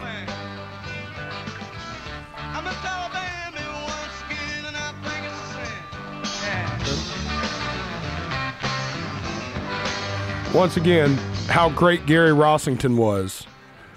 To me, he's the greatest guitarist that ever lived, up there with Hendrix and them. He's on Mount Rushmore guitarist because I can't name another guitarist, Clapton, of course, that has more riffs that you want to hum. Right. Right? Because like, yo, The Freebird solo. Yeah. You know what I'm saying? Dude, think about Yeah. Give Me 3 Steps. Yeah. Yeah. You're like, there has not been that since, if you ask me. You know what I mean? Like him, Clapton, Hendrix, like they had those kind of guitars, but this was different because it was riffs. Right. It wasn't like a solo. They were singing over these riffs. Right. And the riffs were bigger than the melodies sometimes. They captured you. If you tell somebody right now, like, have you ever heard the song Sweet Home Alabama? And they go, well, how's it go? You wouldn't go, sweet. You'd go, dun, dun, dun, dun, dun, dun, dun. Yeah. It's crazy. That's how good Gary was, man. That solo in Freebird is insane. Oh, it's the best solo ever. Ever. It's hard to say because of Hendrix and Steve Ray Vaughan and a bunch of other people, Eddie Van Halen, but that solo was the same every time they did it. Oh, the story about Sweet Home Alabama. They're sitting at a sound check and it's just Ronnie and Gary. And Gary's holding electric and he goes, man, I got this. I just don't know what to do with it. It's and Ronnie goes, well, hell, just keep playing it. Let me fuck with it. So they just looped that, and that's how they wrote the song. Just them two. Really? Yeah, dude. I have like, Skinner to me is like Jesus. You know what I'm saying? I'm a giant Skinner fan. Yeah. And you know what I love about Skinner, too? They came out of Florida. Like, who would have saw that? No, dude, Jacksonville. Who would have saw that? Straight out of Jacksonville, Florida. What? Dude. Jacksonville's not going to make any amazing bands. Dude. How's this band come out of Jacksonville? And Period. every song is about running away from girls. Everyone. I got to go, ladies. Yeah. I got to be free. Yeah, it's all the Give time. me 2 steps. I love you, but I gotta go. It's crazy. You know what I'm saying? I got to go. Yeah. I got to go. No, dude, they were the best, man. When Gary's family gave me that guitar after he passed away, it still is up there with like my top probably 10 possessions that I've ever been gifted. You know what I mean?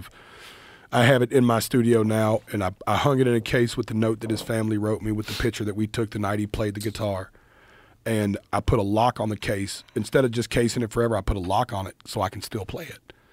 So when we do the album, there's a couple of tracks that we played a Gary Rossington guitar on. Oh, wow. You know what I mean? Because it was a Gary Rossington played guitar. Wow. And his family, the estate gave it to me right after he passed. Does it sound different? But it's an old Les Paul, and it's older, so it's got a different pickup on it. So it's got some different tunes and textures to it.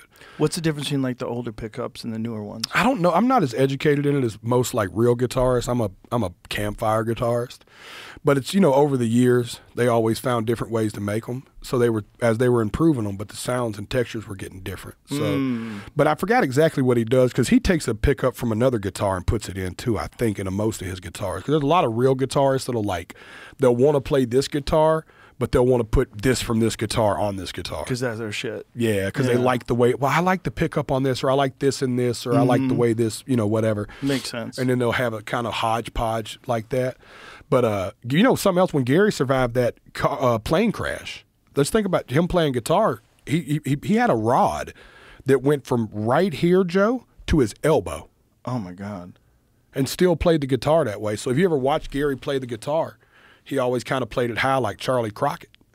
But it was or down here like this because he couldn't full-blown get full extension on the wrist. Yeah. So he was playing all those from 70, whatever the 70. When was the plane crash?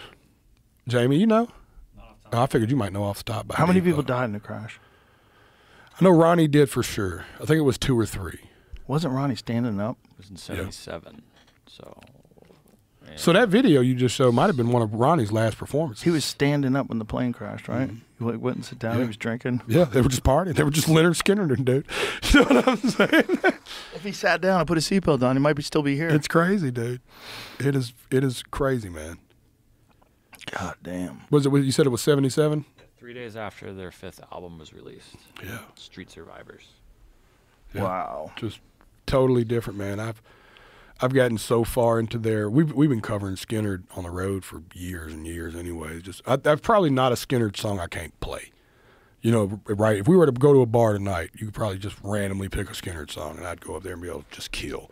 Just love Skinner, dude. You know what I mean? It's just They were awesome, man. They were gone too quick, you know. And I know they toured after Ronnie died, but it wasn't the same. Yeah, you know the reason they still tour. And one thing I don't, as a diehard fan, I don't object to it a lot. Now that Gary's gone, it's a little rougher because he was the last living one. But Johnny Van Zant, how are him and Ronnie Ken? I always confuse it. They're cousins, right, or are they brothers? Because remember, the 3 Van Zants, do I want to talk about a family, Joe? Ronnie Van Zant created Leonard Skinner, was the first lead singer. Johnny Van Zant took his spot when he died, and the other Van Zant brothers, the lead singer of 38 Special. Crazy. Yeah, it's the younger brother. So his younger brother took right over. And like I tell people is there's the average Leonard Skinner fan that's not like me and you, like obsessed with him to a degree. They don't know anybody other than him to be their singer. Because he's been their singer 4 years longer than Ronnie was. That band was only been out for 4 years when Ronnie died.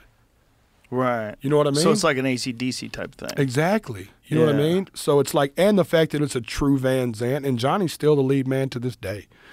So when I go see him, I still feel like I'm watching Ronnie a little bit. Looks just like him, still got the same long hair. He's Johnny Van Zant, dude. You know what I mean? Ronnie was a fucking psycho, though. No, that's the difference. Johnny's like a really, really calm, cool man, a guy. He's also older now. You know, these dudes are all, Ricky Medlock and them, he was with the original group too, pretty much. He's still there.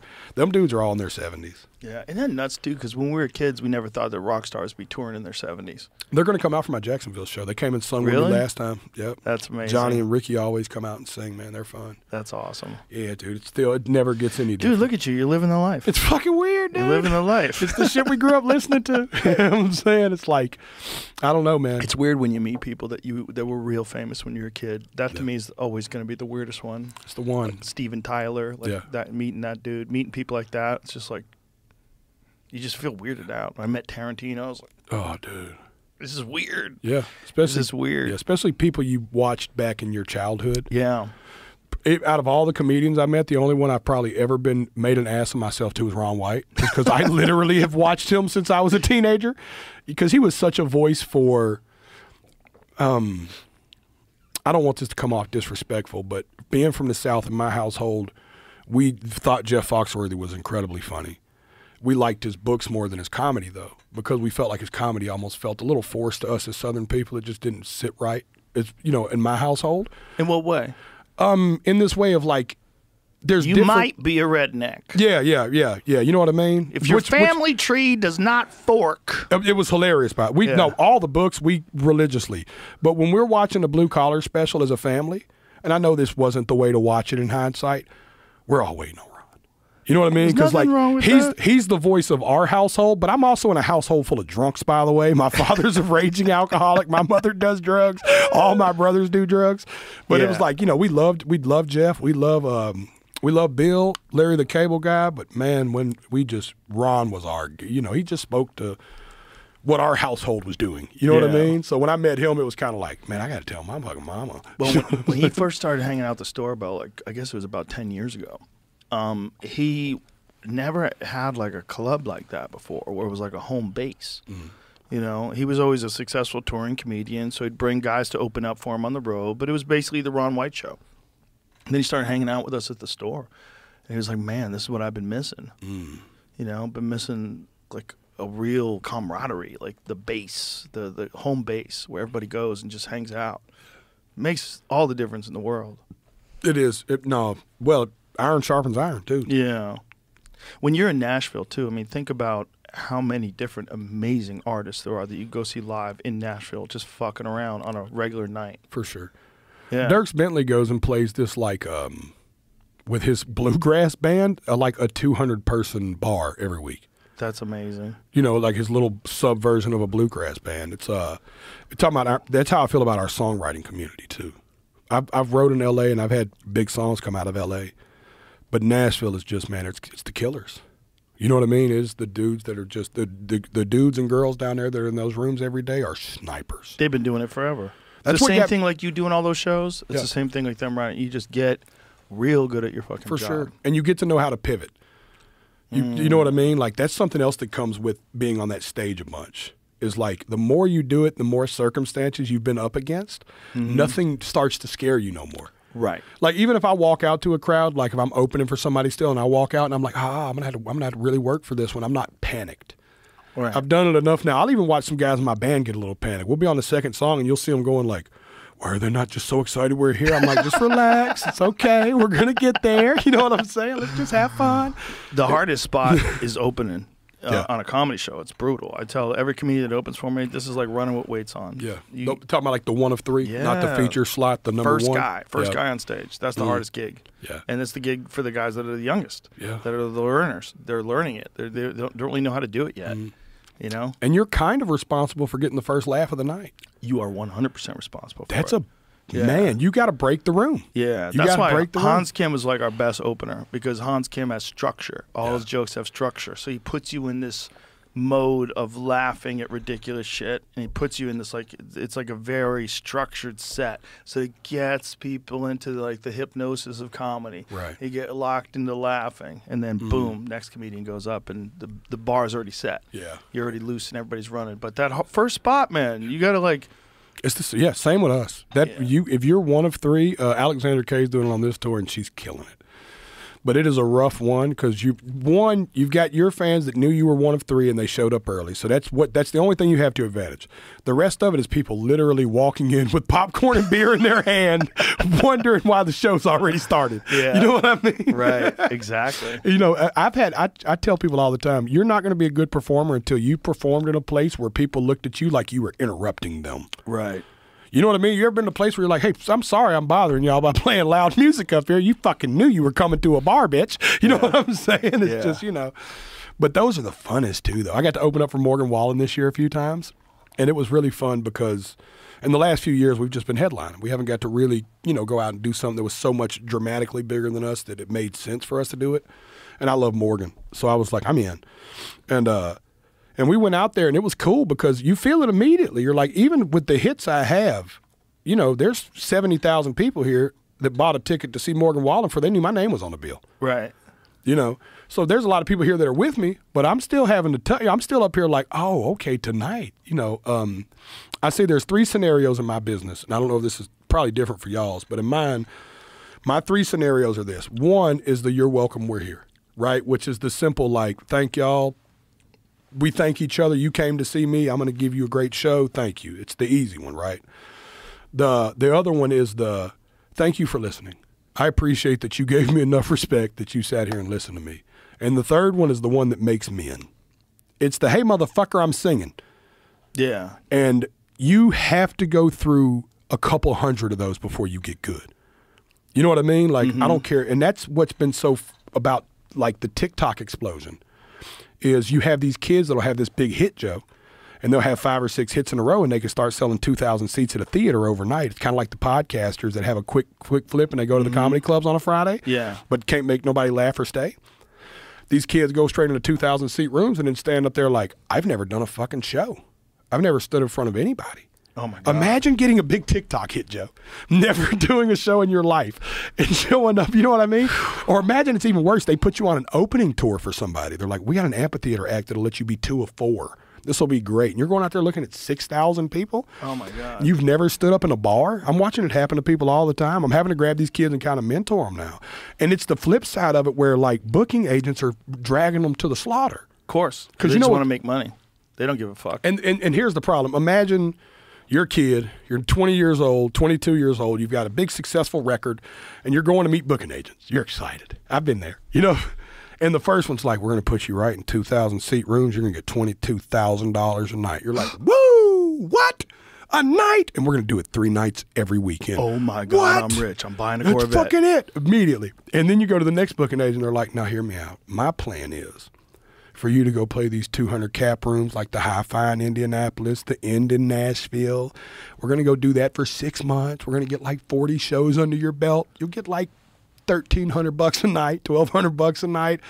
And they're like, fuck you. The other guy just said I'm getting $25,000 a night immediately. Yeah, but that's this the guy way to do it. actually knows what he's doing. Though. Yeah, that's the way You know to what I do it. mean? This guy actually is doing it right, but he always they go back to the money. Yeah. And then they end up having to circle back, and they got to refigure it out anyway. I tell people all the time, you might be able to skip the line a little bit, but you can't cheat the game. You know what I mean? You're going to have to put them hours in one way or the other, Bubba. The same thing with fighters. You know, I see fighters that come out and they compete in the UFC, and like their first fight, they look fantastic and they're fast tracked. And sometimes guys get broken because they meet top flight competition before they're really ready.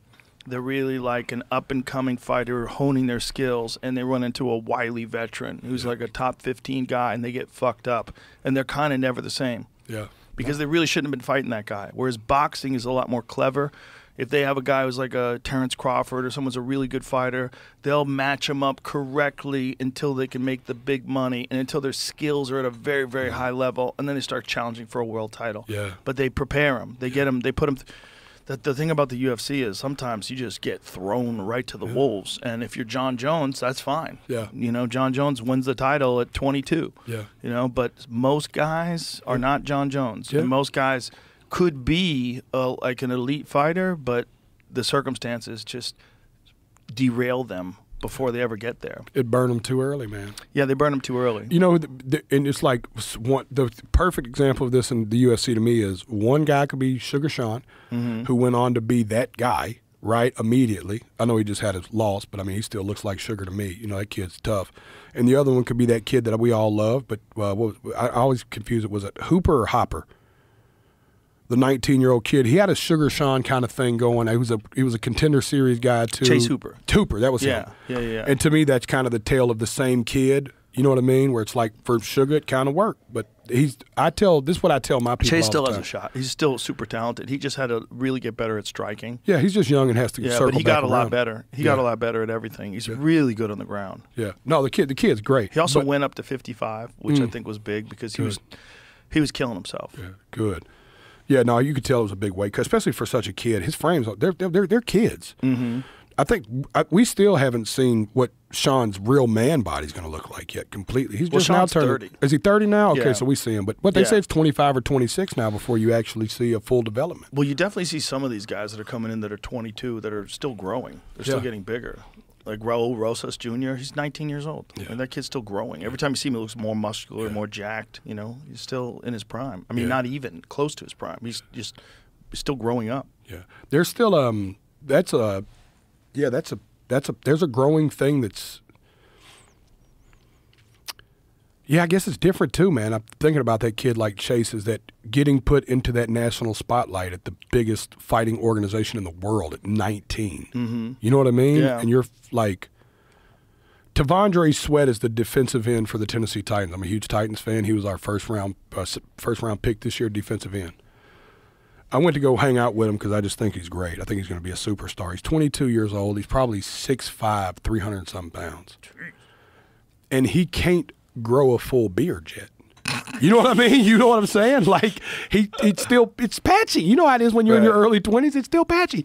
And I'm looking at Jeffrey Simmons, who's our veteran defensive end, who's 6'6", just cut like and I was like, oh, that's where you're going to be at in 4 years, 3 years. You know what I mean? Because we picked up Jeffrey Simmons as a rookie too. It's like even at 22 years old, they haven't fully developed in yet. Right. You know, that dude, I'm looking at Tavondre Sweat right now, and I'm like, you still got a baby face. Like, you still got you know what I mean? Look at baby face Sweat. You know what I mean? But you see this face of him right here? Yeah. That's all you need to know about his personality. That big face, that's who he is as a human. He's the sweetest dude ever. But you can still tell by the look of his face. You know what I mean? That face is going to slim down and get a little more, you know. That's the craziest job. Yeah.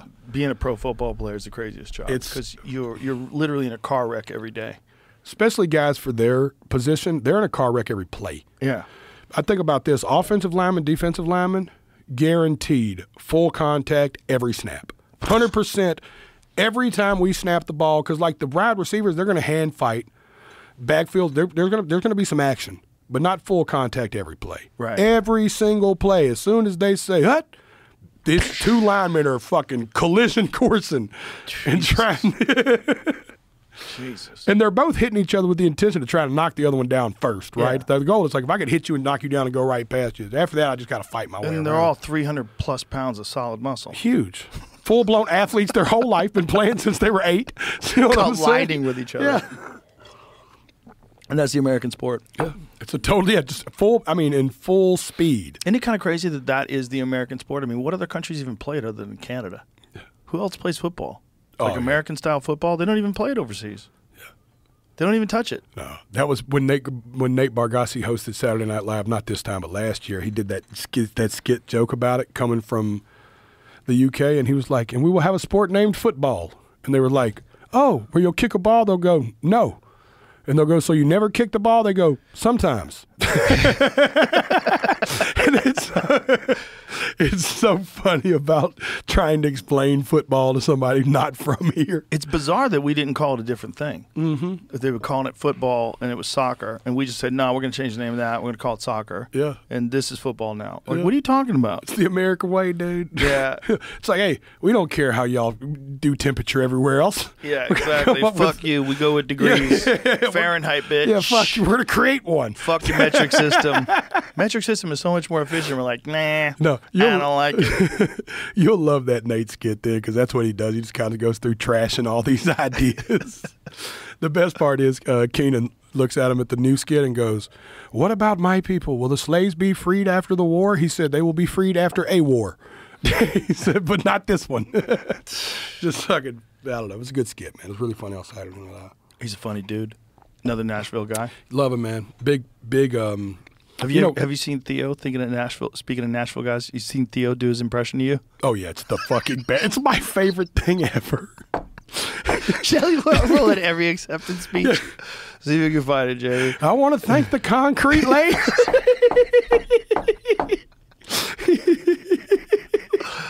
Oh, Theo. He did it with him and Joey Every time Diaz. he wins an award, he gets up there and he's like, I just want to thank. Right now, there's somebody who's stuck under a bridge. There's somebody out there who's got a size 11 foot in a size 8 tennis shoe. I was a maitre d' at a macaroni grill. And now I'm a Grammy Award. I'm gonna tell you to keep. It's a simulation, Joe. Yeah, I think it might be. I just couldn't believe that I'd be in a place where Theo Vaughn would be my buddy. He came to my LA show. It just made me so happy. I almost cried when I seen him. I was so excited. But then to have him, just fuck, dude. I've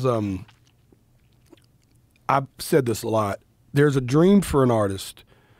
There's nothing more pop culture than being brought up in a comedy special. Like, if you was an artist back in the old days and you got brought up on an HBO special, you were on fucking fire. You could not be bigger. You know what I'm saying? So it's like I have those, that's to me is like those unreal moments when you watch a guy like Theo with his platform impersonating me to a T, and we're friends too, and it's just like, man, I never thought I'd win an award to give a speech, or more or less that the speech would be so viral that a comedian would have an impression of it. You know what I mean? Yeah. It's like, it's the greatest. That's the greatest compliment you can be paid in pop culture is if a comedian will burn on you a little bit. That's hilarious. That one was perfect. I'm still like, that's my, like, the first time I get dropped in a special, I'm going to lose my shit. It's going to remind me of little me watching HBO specials. You know what I mean? If someone's listening to this right now, some comic's probably going to write a bit and put you in there. Don't be mean. No, just be funny. Just for fun. Yeah. Yeah. Maybe it's Theo. Yeah, right. Maybe Theo will do that in a special. Theo's such a, I don't know.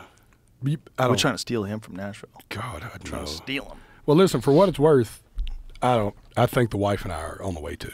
Really? Yeah. You know, my wife was born in Houston. Oh, okay. She's always had Texas in her heart. I went out on the river up here, and it's I'm coming, Come Bubba. on I'm over. telling you, man, I Come love on it, over. dude. I just love the city. I love the space.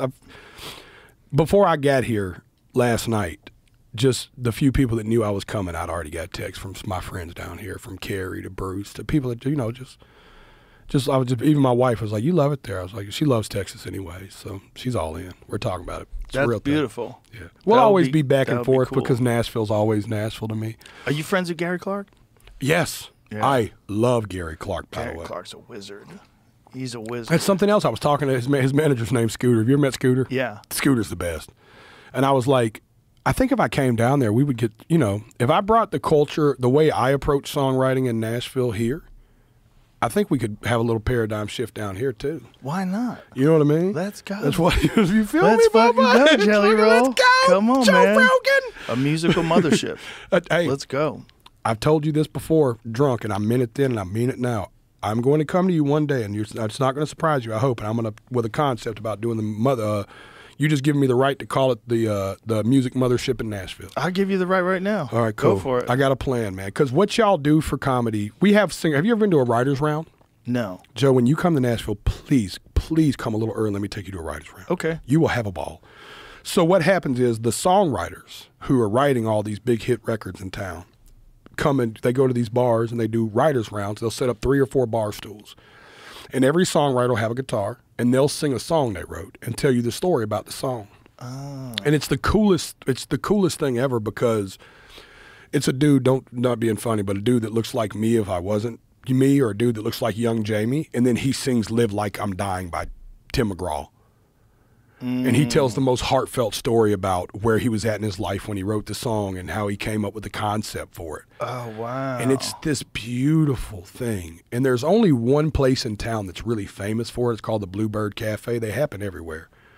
And the first time I left the mothership, I was like, I'm doing this for music. I'm going to create this same culture for our songwriters, because what happens is if you can create a place where people feel safe, they show up. Yeah. So what happens is, because I don't go to the Bluebird Cafe a lot because it's a pain in the ass to get in and out of. So if one of my friends calls like, hey, I'm at the Bluebird, it's a legendary spot and I love it. They're like, will you come sing something with me? It's like, you know what I mean? There's no structure. You built your club for comedy. You knew that if the comedians were happy, they would show the fuck up. And that if you did everything you could to cater it to the comedians first, that they would come and bring their best and the best comedians would be there, which means that people were going to come see the best art, right? Same concept I'm going to try to do with music. It's my next move, dude. Let me open my bar first, Bubba, and I'm going to circle back about this. That's a great idea. I just want your right to call it. I don't want no 100%. money. No, do it. I just want to call it the Music Mothership. It's a great and idea. And we'll talk about the logo because I want to kind of do a music. I want to do like a guitar version of the Alien. You know what I'm saying? Do it. Do it up. Do it up. Imagine your little alien with a guitar. You know what I'm saying? And call it the Music Mothership. Why not? Well, the idea behind it, you could definitely apply to music. Yeah, for Same sure. kind of idea. Take the phone. So you know what else? What happens too? I thought about this. If I take the phones like y'all do, then it becomes a laboratory, Yeah. right? Because then Yeah. it goes from like, not only will I sing you the hit I just wrote, how about I got a song Morgan Wallen's finna put out next month that nobody's heard? Ooh. You see what I'm saying? Yeah. Yeah. Yeah. And it's a safe place. Morgan shows up to sing it. Nobody's videoing. Nobody's picturing. People know it's a laboratory too, and that's another exciting thing about it. Like when you go to the mothership, you go to that bottom of the barrel show. That's a full laboratory show. My favorite show I've seen there. Nobody knows what the fuck it's going to be about. You just reach into a barrel and pulling out suggestions. Yeah, that a bunch of people that are mothership fans wrote on paper. Yeah. It gets wild immediately. There wasn't a warm-up question. It's automatically to the Brian Simpson is so good at it, by the way. Yeah, well, it's his show. But the reason why it's so good is because it's like a premise factory. Like you just get ignited by this thought that you didn't think of before that. Like in that moment, someone says something about fire trucks, and then you're like, you know about fire trucks? And then all of a sudden, there's a bit. Right. Like all of a sudden, because of necessity, because you're forced into the situation where you're trying to, like, it's literally like you're calling on the muse on the stage. And, you know, a lot of times it's nothing. Like 7 out of 10 times, you ain't got shit for that bit. But every now and then you catch fire, and that becomes like a bit. Oh, have you ever had one birth into a bit? A bunch of them. I'll tell you which one's off stage. Okay. Or off camera, but please. a bunch of them. That's bunch of awesome. them. Yeah, a bunch of them. Because it's just like that little room, too, is like so, like you can't bullshit anybody in that little room. No, I like it. It feels like we're all sitting Indian style together. Yeah, there's only 100 people in there. Yeah. 110, I think, is when it's fully packed. No, It's just like, Dave was the first person to go on stage there. Really? Yeah. Well, actually, Shane first. Shane opened for Gillis. Gillis opened for Chappelle. We didn't even tell the audience who was going on stage. We just said it's a special, intimate show. Wow. Show sold out like that. Nobody knew who it was. And then Gillis goes on stage, does 15 minutes, and he brings up Dave. And Dave did like an hour and a half. God. And he just fully writes on stage. Like he had just done a special. He fully writes on stage. Like he has ideas, and he just like lets them breathe. Just fucks around on stage. Gets a little tipsy. just fucks around on stage. Can I tell that story? You can cut this if you don't want me to tell it. But my favorite story I tell about you is my time at the comedy club with you. Was one of the first times I did this pod. I think you had shows that night, and I went to both of them. And the first one was killer. But the second one, you had gotten a little slippery. And it was fun. It was like, because I remember right before you walked out there, you even looked at me, and that's the word you used. You said I felt a little slippery. So just a little loose. You had your cup in your hand, and I just seen a twinkle in you. I was like, oh, I'm staying. Because I was going to leave. I'd already seen the show, you know? And you did 2 shows. I was like, oh, I got to see this. I think this one's going to be a little different. Those are the fun ones. Yeah, it was fun, man, because I got to watch the same set, but you fuck around a little more and kind of get lost in it sometimes, just having fun with it. Yeah. You know, like you could tell you were like, you did the first one like, this is what I know I got, and the second one you had a couple cocktails like, I'm going to riff on this point a little bit and just fuck off. Sometimes when you do that, you have the best part of the joke. That's when you'll find probably the shit that closes it out. Mm-hmm. So there's sometimes like taglines that just come to you in the moment. And you're like, wow, I never even thought of that one before. Yeah. Do you get straight off stage and write them down? No, I record all my sets. Oh, wow. So then after I'm done, I'll listen to the recording, then I'll write. Yeah. I sit down in front of the laptop and just actually sit down and put them out. Does it help you to see your ideas like that? It helps me to expand on them because it takes longer to type a thought than it does to think it, right? So like if I'm thinking a coffee cup, I'm thinking of it instantly, but it takes a couple of seconds for me to write it. And that gives me chances to like explore left, rights, down, up, all these different ways you can go with an idea. Yeah. So and then I'll usually like try to write it out like an essay form. So if I have an idea and it's funny and it does really well in like bottom of the barrel or a riff out of nowhere, then I take that idea and I just write out like an essay.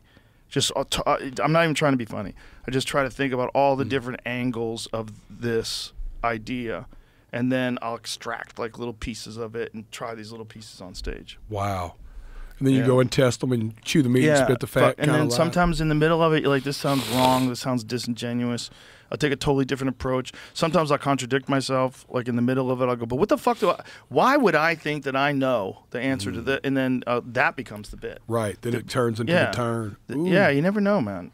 And the whole thing is just numbers. You just got to put a lot of numbers in. A lot of numbers in front of the computer, numbers on stage. It's like this constant process of like building a mountain one layer of paint at a time. Yeah, just constant. Time under pressure. Yeah. Me and my daughter, she wants to write. She writes songs. She's already so much better than I was at 16. But she would come to me a couple years ago and she'd be like, hey, I want to put some of this stuff out. I've been writing all this stuff. And I was torn because I was like, well, you should have the right to put out whatever you want. That's the freedom that exists. But I know something you don't know, that you just wrote your first 30 songs. And they're incredible for your first 30 songs. You know what I mean? You know what I mean? Like, you go write 100, and let's see if we can find 5 that are worth rewriting, rework, and refiguring out. Right. You know what I mean? And I was cool. It taught me a lot about her personality because she was like, I get it. She got it immediately. I wouldn't have got it at 15. You know what I mean? She got it. She was like, cool, no problem. Well, she probably sees what you do, you know? And that's the beautiful thing about having an example, whether it's your peers or for her, your dad. You know, you get to see an example of how someone does a process. Because if you're not around anybody that's trying to get good at something, you don't really know how to do it. Right. That's one of the cool things about a conversation like this, because there's people out there that are listening that don't have anybody around them that's doing cool shit. Right. And they think it's impossible. And they hear about this dude that was in jail for half his fucking life, and you know this other dude who's a cage fighting commentator and stand-up comedian. Like these fucking guys they're not normal either. Right. Like maybe I'm not normal. Maybe maybe there is something out there for me. Yes. But I don't hear it from anybody in my neighborhood. I don't hear it from my parents. I don't hear it from my teachers. I don't hear it from my boss. Right. And I'm fucking lost, you know? And then they hear people talk about like the love of writing songs that you have, the passion you have for creating a thing, how you piece it, how you jump up and write down the premise, you write down an idea for a lyric, and then in their head they're like, I can do that with something. I can do that with something. I just have to find a thing. I said, just find a thing, man. Just there was my daddy. I sat down with him at a bar called the Tin Roof on the Mummery Street one night, Joe, and I looked my dad in the eye and I said, I'm done. I said, I've done everything I can. I remember I was probably 29 years old. It's probably a decade ago. And I said, Dad, I've been out of jail 5 years or 4 years, whatever. I've done everything I can in this business. You know how hard I've worked. Do you think our brother Roger will give me a job on a meat truck? Because my father sold meat. So did my brother. He said, I know your brother will give you a job on a meat truck, but I want to give you some perspective. I said, I'm open for a healthy dose of that. He said, you've only been out here trying this as hard as you possibly can for 5 years, just 4 years, 4 and 5 years. I said, Dad, that's 5 years. He said, if you went to Vanderbilt, you still wouldn't have your bachelor's degree. Joe. It's true. Right? It's so true. It covered me. And he said, Jason, if you're working as hard as I know you are, if you're really writing every day, if you're doing shows every week, and I was opening up $50 a night. I mean, you know, my story is that old school, get in the van and go do 1,000 shows for fucking gas money. You know what I mean? He was like, if you're really doing that, there's no way it's not going to work. If you're really doing it, not you're faking it, not you're half-assing it. If you're really, this is all that matters to you. If you were going to Vanderbilt right now and you did it for another 5 years, you'd finally be a brain surgeon. He said, if I was you, I'd wait and see if I was a brain surgeon. You know what I'm saying? I swear, dude. I'll never forget. And I'll never forget calling him crying the first time I moved into a neighborhood with a surgeon. You know what I mean? Right. You know, when you call him, like, you won't fucking believe I just met my neighbor. Guess what he does? What? Wow. He's a fucking plastic surgeon. You know what I'm saying? That's crazy. Yeah, that old man knew something, though. But he just knew that the law of work would never work against us. You know what I mean? Yeah, if you keep going. That's the thing we were talking about before about people bailing out. Yeah, that's it. It gets hard. You just got to sit, man. You just got to sit, man. You just And got to sit. You also got to recognize when you're making the right moves or the wrong moves, you know, with what you're doing. And sometimes people don't want to course correct. They don't want to course correct. And then it could be a bad relationship. Yeah. Ooh, that one's tanked more guys than anything. Yeah, I've seen it. And gals. I've seen it. The bad relationship one, that'll tank you. No, that'll do it. Become everything in your life is that thing, and then you have very little resources for your art. Yeah. Because your life is just a storm. Just a storm of confusion and chaos and fucking emotions every day. Yeah. And then trying to block it out to make the art. Exactly. You know? Yeah. If you can't allow it to be the muse for it. For me, it was a little different because it became the muse. The chaos that was happening around me just became... I had a moment where, and this is such a cool epiphany I had, Joe. For the longest time, I thought I was special because I was from Antioch, Tennessee, and I grew up in a certain kind of way around certain kind of people, and that I was special because that I hung on to that, like, I'm different.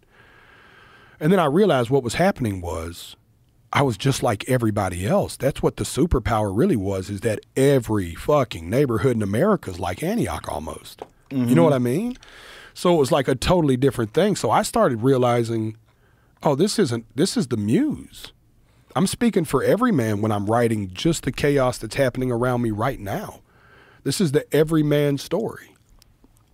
Isn't it crazy that everybody wants to be special? But every special person wants to be an everyman? Yeah. I like being an everyman. That's what I like being. Me too. Yeah.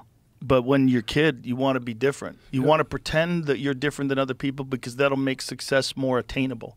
Exactly. You want to pretend that you have some special quality and ability that other people don't possess. So that's why you can get to this bizarre position that everybody wants, where everybody in our business wants, to be successful and famous.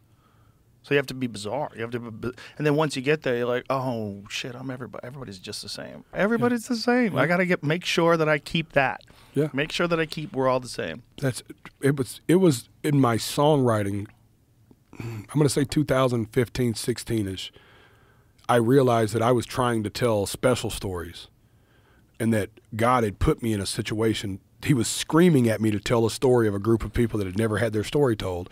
But I was just going out of my way to try to come up with a special story. You know what I mean? Right, and then when I started being like, you know what? No, I'm just going to write about my neighbor who's struggling with drug addiction. I'm just going to write a song about my baby mother because I'm infuriated that she left our daughter high and dry like this because of drugs. You know what I mean? Like, I just started writing from that perspective. Yeah. And then I realized that it was connecting with people because it was the everyman story. You know what I mean?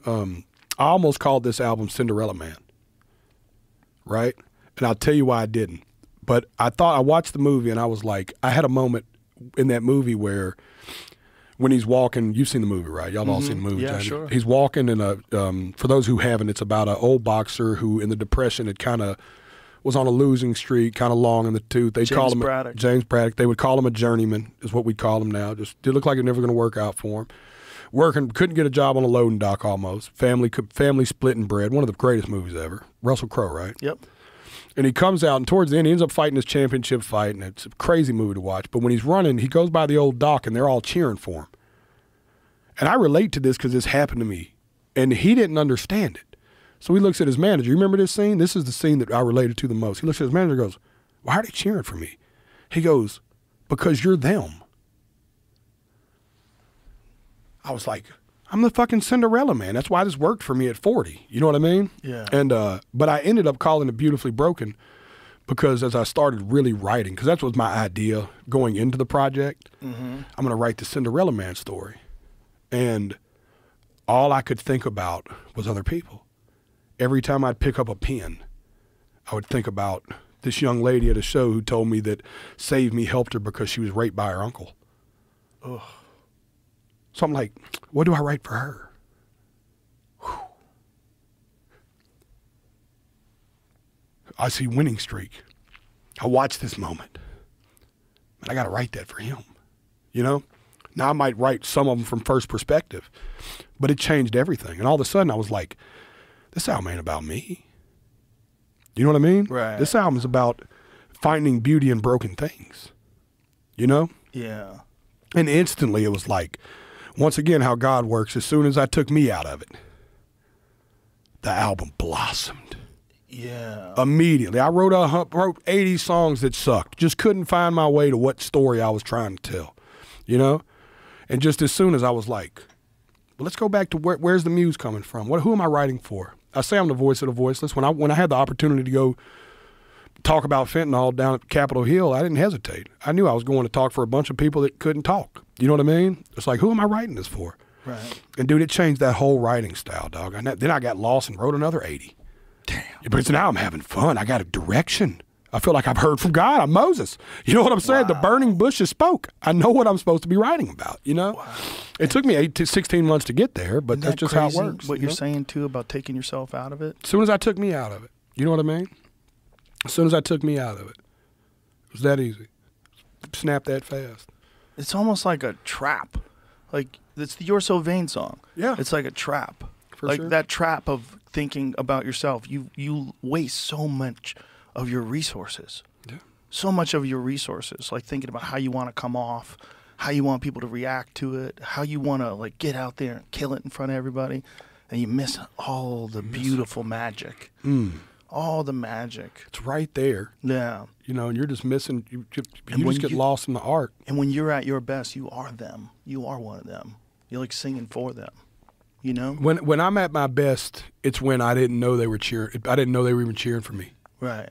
It's because I'm one of them. You know what I Yeah. mean? It's kind of like the, it's that same kind. Yeah, this album was the most fun I've ever had getting to an album. I learned so much about myself. I think that's one of the things that people really dislike about stars, like famous people, like people that you think of as stars, that they somehow or another think they're better than everybody else. That's the thing that people like dislike the most. Like, oh, they think they're better than us. They live in Beverly Hills. They think they're better than us because they're a star. You ain't better than us. And it's like when someone can do what you do and stay the same person and stay them, just a better version of who you used to be, but stay normal. Yeah. And actually getting better every day because I'm doing the work. Yeah. Trying to be better. You know what I mean? I was telling the Titans when I went and talked to them at the game, I was like, I don't focus on winning anything but life. Like, I know that everything else is going to be good as long as I'm focused on being a good father. Like, priority number one is like, am I a good husband? What I've learned is if I'm winning as a husband and I'm winning as a father, I am fucking kicking ass in business. Yeah, the last thing you want is those home dramas. Yeah, you don't want no home drama. No, it's crazy. But it's also, that's something, we talk about things that distracted people. I was in so many bad relationships early, or even times in my life I was single, courting multiple women. And that's such a distraction. Like when I got with my wife and fell like to the point of being like, I don't want to spend time with any woman but you. When I have the time I have to spend, I want to spend it with you. And it's like my whole world suddenly went from feeling like it was this big to this big. Right. And when it got that small, I was like, oh man, this is it. We're in a foxhole. Yeah. And then I just started kicking ass outside of that. You know what I'm saying? It's like life just starts winning. And I'm like, oh, dude, it's because I'm fucking winning at home. It's also what you're saying, too, about your resources. Like, you have so much more to give, you know, and everything's positive. A happy home life, like, feeds off your happy business life and your happy performing life. That's what we all want. You know, we all want a beautiful community of people that are, like, enjoying life and experiencing life together. Your family and your friends and the people you fuck around with. You just want a beautiful community of people having a good time. And that's possible, but it's hard. And that's why it's so wonderful when you get it, because you know that there's a lot of people out there that are never going to get it. Man, that's deep. That's probably the hardest part. It's a lot of work towards it too, though, man. A lot It's of a work. lot of It's a lot of work on yourself. You know? Yeah. Lots of work. But that's work in relationships, though. Just man. think about the arc that you've gone through from being a kid, getting arrested as a kid, spending all that time in juvenile and jail, and then getting free, and then figuring out that you're talented, and then pursuing this crazy, impossible dream, you know? Yeah. And to where you are now. It's nuts. Sitting on the biggest podcast in the world, It's Bubba. it's an amazing story. I mean, it's an amazing. If it was in a movie, you'd have a hard time believing it. Like, Yeah. that movie's nuts. Nah, man. Yeah, for sure. I'm telling you, dude, that little fat nerdy alien that's playing me on the game every day is fucking killing it. He's killing it. My brother, I appreciate you very much. Yeah, I love Thank you. I love you very much. I gotta put Jamie on blast before we go, though. Oh, Jamie, that's right. Jamie, we Oh, had a that's right. deal. Me and Jamie had some cocktails one night. Now look at Jamie. And we had a deal that if I ever played Ohio Stadium, Joe Rogan, that Jamie was going to come out and play the guitar. Jamie, you got And- any video of you playing guitar? Yeah. Not recently, but yeah, I used to be in a band and played music on stage and stuff. but, Sure. He definitely knew. But I I heard him know. talking. Do you have any video of you Like playing recent? guitar that I we could sweat right now? Nah, it's no. It's like you wouldn't know it was me. It's Well- just loud well, heavy metal music. Yeah, will you pull up a Buckeye Country Fest then so you can show everybody the flyer of the concert you're going to be playing next year? Oh my God! There it is, baby. I'll see you there, Wow. Jamie. Jamie, June 21st, 2025, Ohio Stadium, Let's Columbus, go. Ohio. Let's fucking go! Yeah, fuck Jelly Roll. Y'all come to see young Jamie Let's play that go. guitar. I love that Megan Maroney chick too. Listen, man, she's awesome, dude. yeah, my Kane's great, my Treaty daughter Oak's great. turned me on to her. Yeah, she